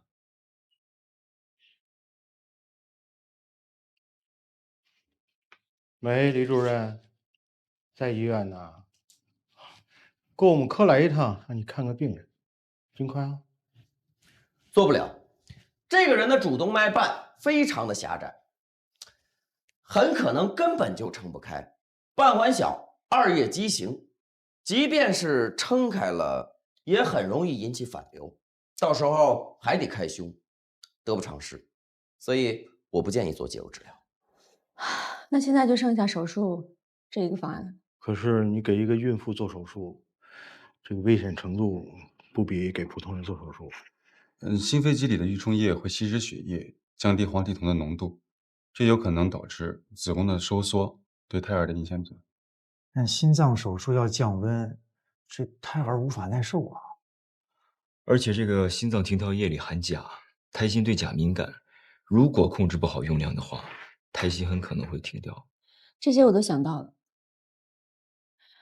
所以我决定心脏不停跳，不用停跳液，单纯血灌，冠状静脉窦逆行，持续保持灌注，不降温，常温下做，血压、流量保持比平时还要高。最关键的是时刻监控胎心，发现子宫收缩，立刻注射黄体酮抑制。还有一点比较关键的是，手术时间一定要控制，要尽量快。扩大瓣环，这转机时间怎么也超过2小时，所以一定要控制在2小时之内，风险才会降到最低。我觉得可以做。那就联系手术室，明天开刀。那你还需要一个非常重要的人帮你。麻醉医生，叶主任，发给你的手术病历有什么问题吗？可行吗？有什么问题吗？我看了，我觉得可行。我以为有什么问题呢。唐主任，欧阳处长，我听说你又收了个孕妇，而且还要在保胎的情况下做换瓣手术，这样是不是太冒险了？医院现在要进行定期的3甲复审，我怕万一到时候要是出什么事情。我记得袁蕊做供体的那一台心脏移植手术的时候，有人跟我说了一句话，当时呢，他劝我把那个心脏给陌生的病人，他说了什么来着？如果医生按照自己的喜好来挑选哪个病人得到供体，你能想象这个医院会是什么样子吗？记得真清楚。现在也是同样。如果一个医生因为医院的行政原因来决定给病人做手术的方式是冒险的还是保守的，那这样的医院是什么医院？我自己挖的坑，自己跳下去了。那你这次一定要超水平的发挥，如果影响到3甲复审，我保证在原地爆炸，我会在医务处炸，而且我保证你们心脏中心一定能看到我的碎片。我尽力好吗？尽全力。叶主任，我们去跟病人说一下手术的细节。好，你要保证，只能成功，不能失败。哪个医生敢做这样的保证？那万一要是失败了呢？我尽全力努力，行了吗？那你保证吗？我保证不了。那你保证吗？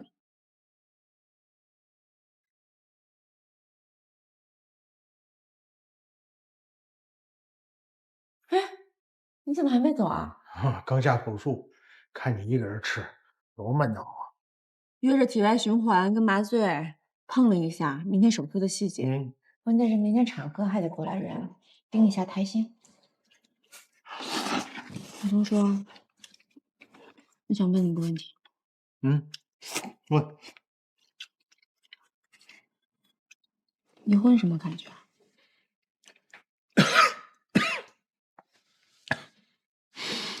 离婚啊？离婚也未必是件坏事儿啊，未必是件坏事儿。他有时候两口子的感情，他走到那步，实在没办法再调解了，就离了吧，它也是一种解脱。怎么了？你这是又？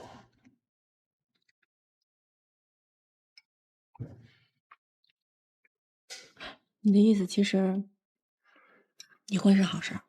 我可没说它也是好事儿，但就能不离吧？你最好先别离。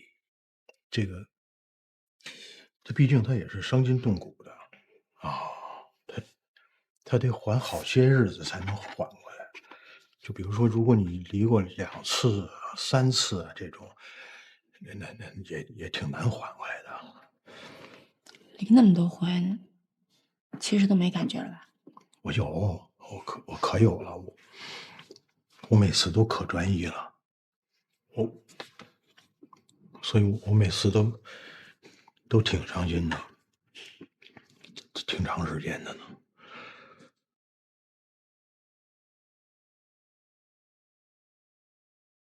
主任，体外循环建立完毕，你对我管道。胎心多少？胎心平稳136，可以转机了。巡回，帮我记下时。好，下班。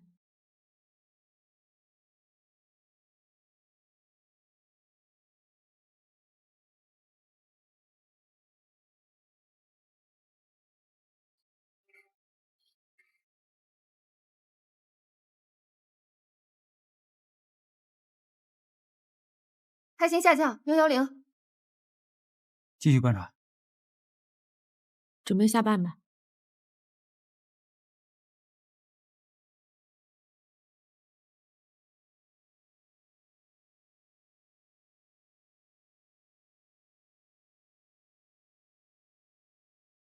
10399，不行，太低了。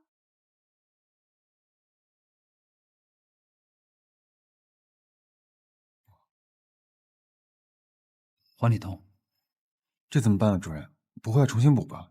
没有时间了。唐主任，胎心不在你的掌控范围之内，这是我和妇产科医生的职责。可是我现在……相信我。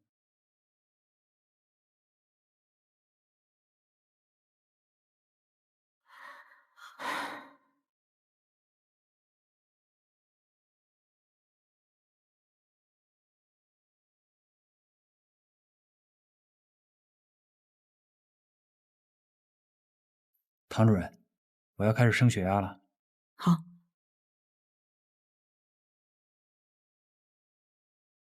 胎心多少？再升120了。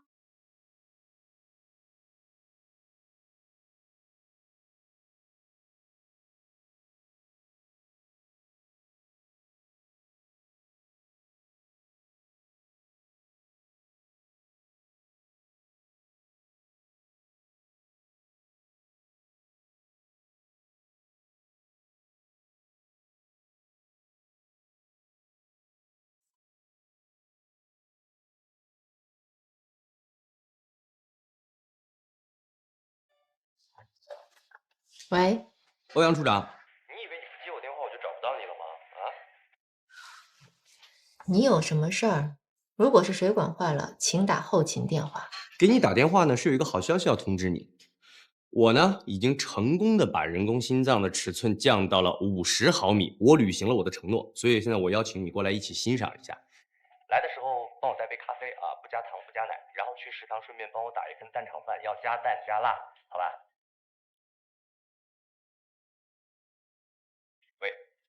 喂，我有事儿，先挂了，再见。喂，欧阳，你这是？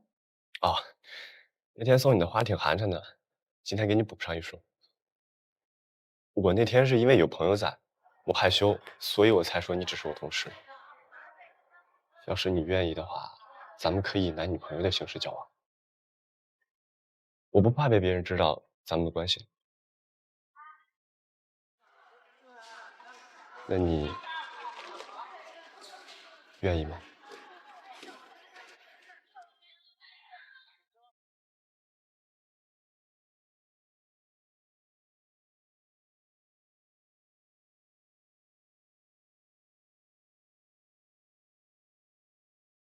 不要说话，我知道你想问什么。等一下，能看到吗？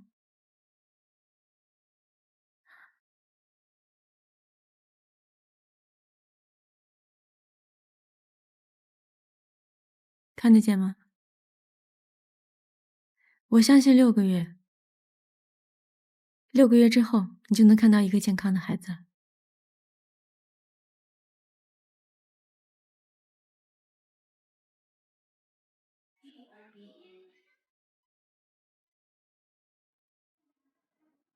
唐主任。叶主任还没下班吗？啊，刚要走。哦，你怎么了？这是离婚协议。我还没有签。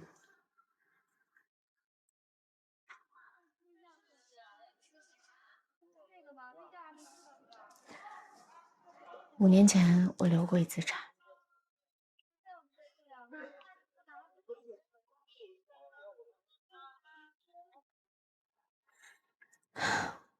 沈丽英说，她跟孩子是一体的，孩子就是她的血肉。可是我觉得我从来没有体会过这一点，直到流产那一刻，我才知道，原来我已经怀孕了。可是当时我的想法是，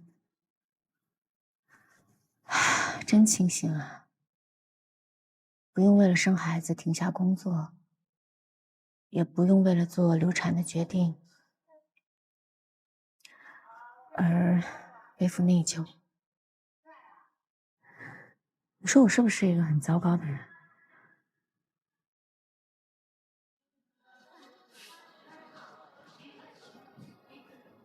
其实这也没什么，每个人啊都有选择生活的权利，你只不过是选择了工作而已。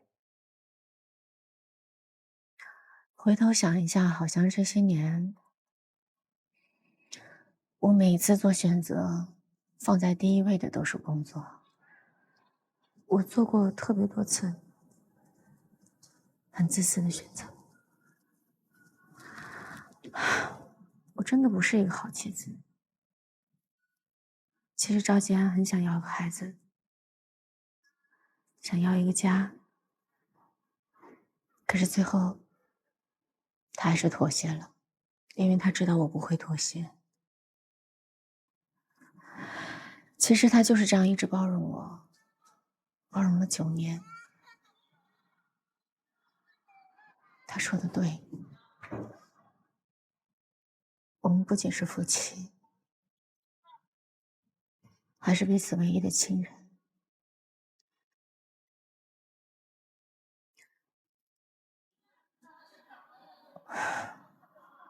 我真的不知道这个字要怎么签。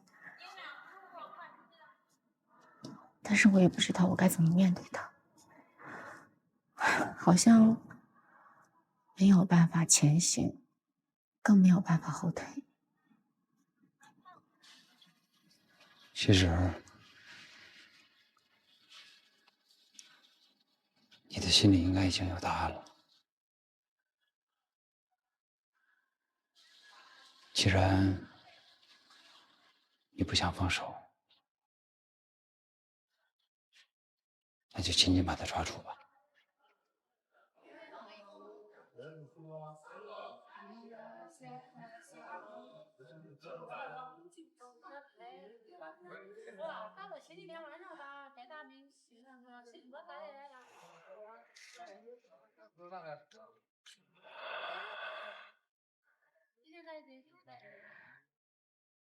你再试试吧。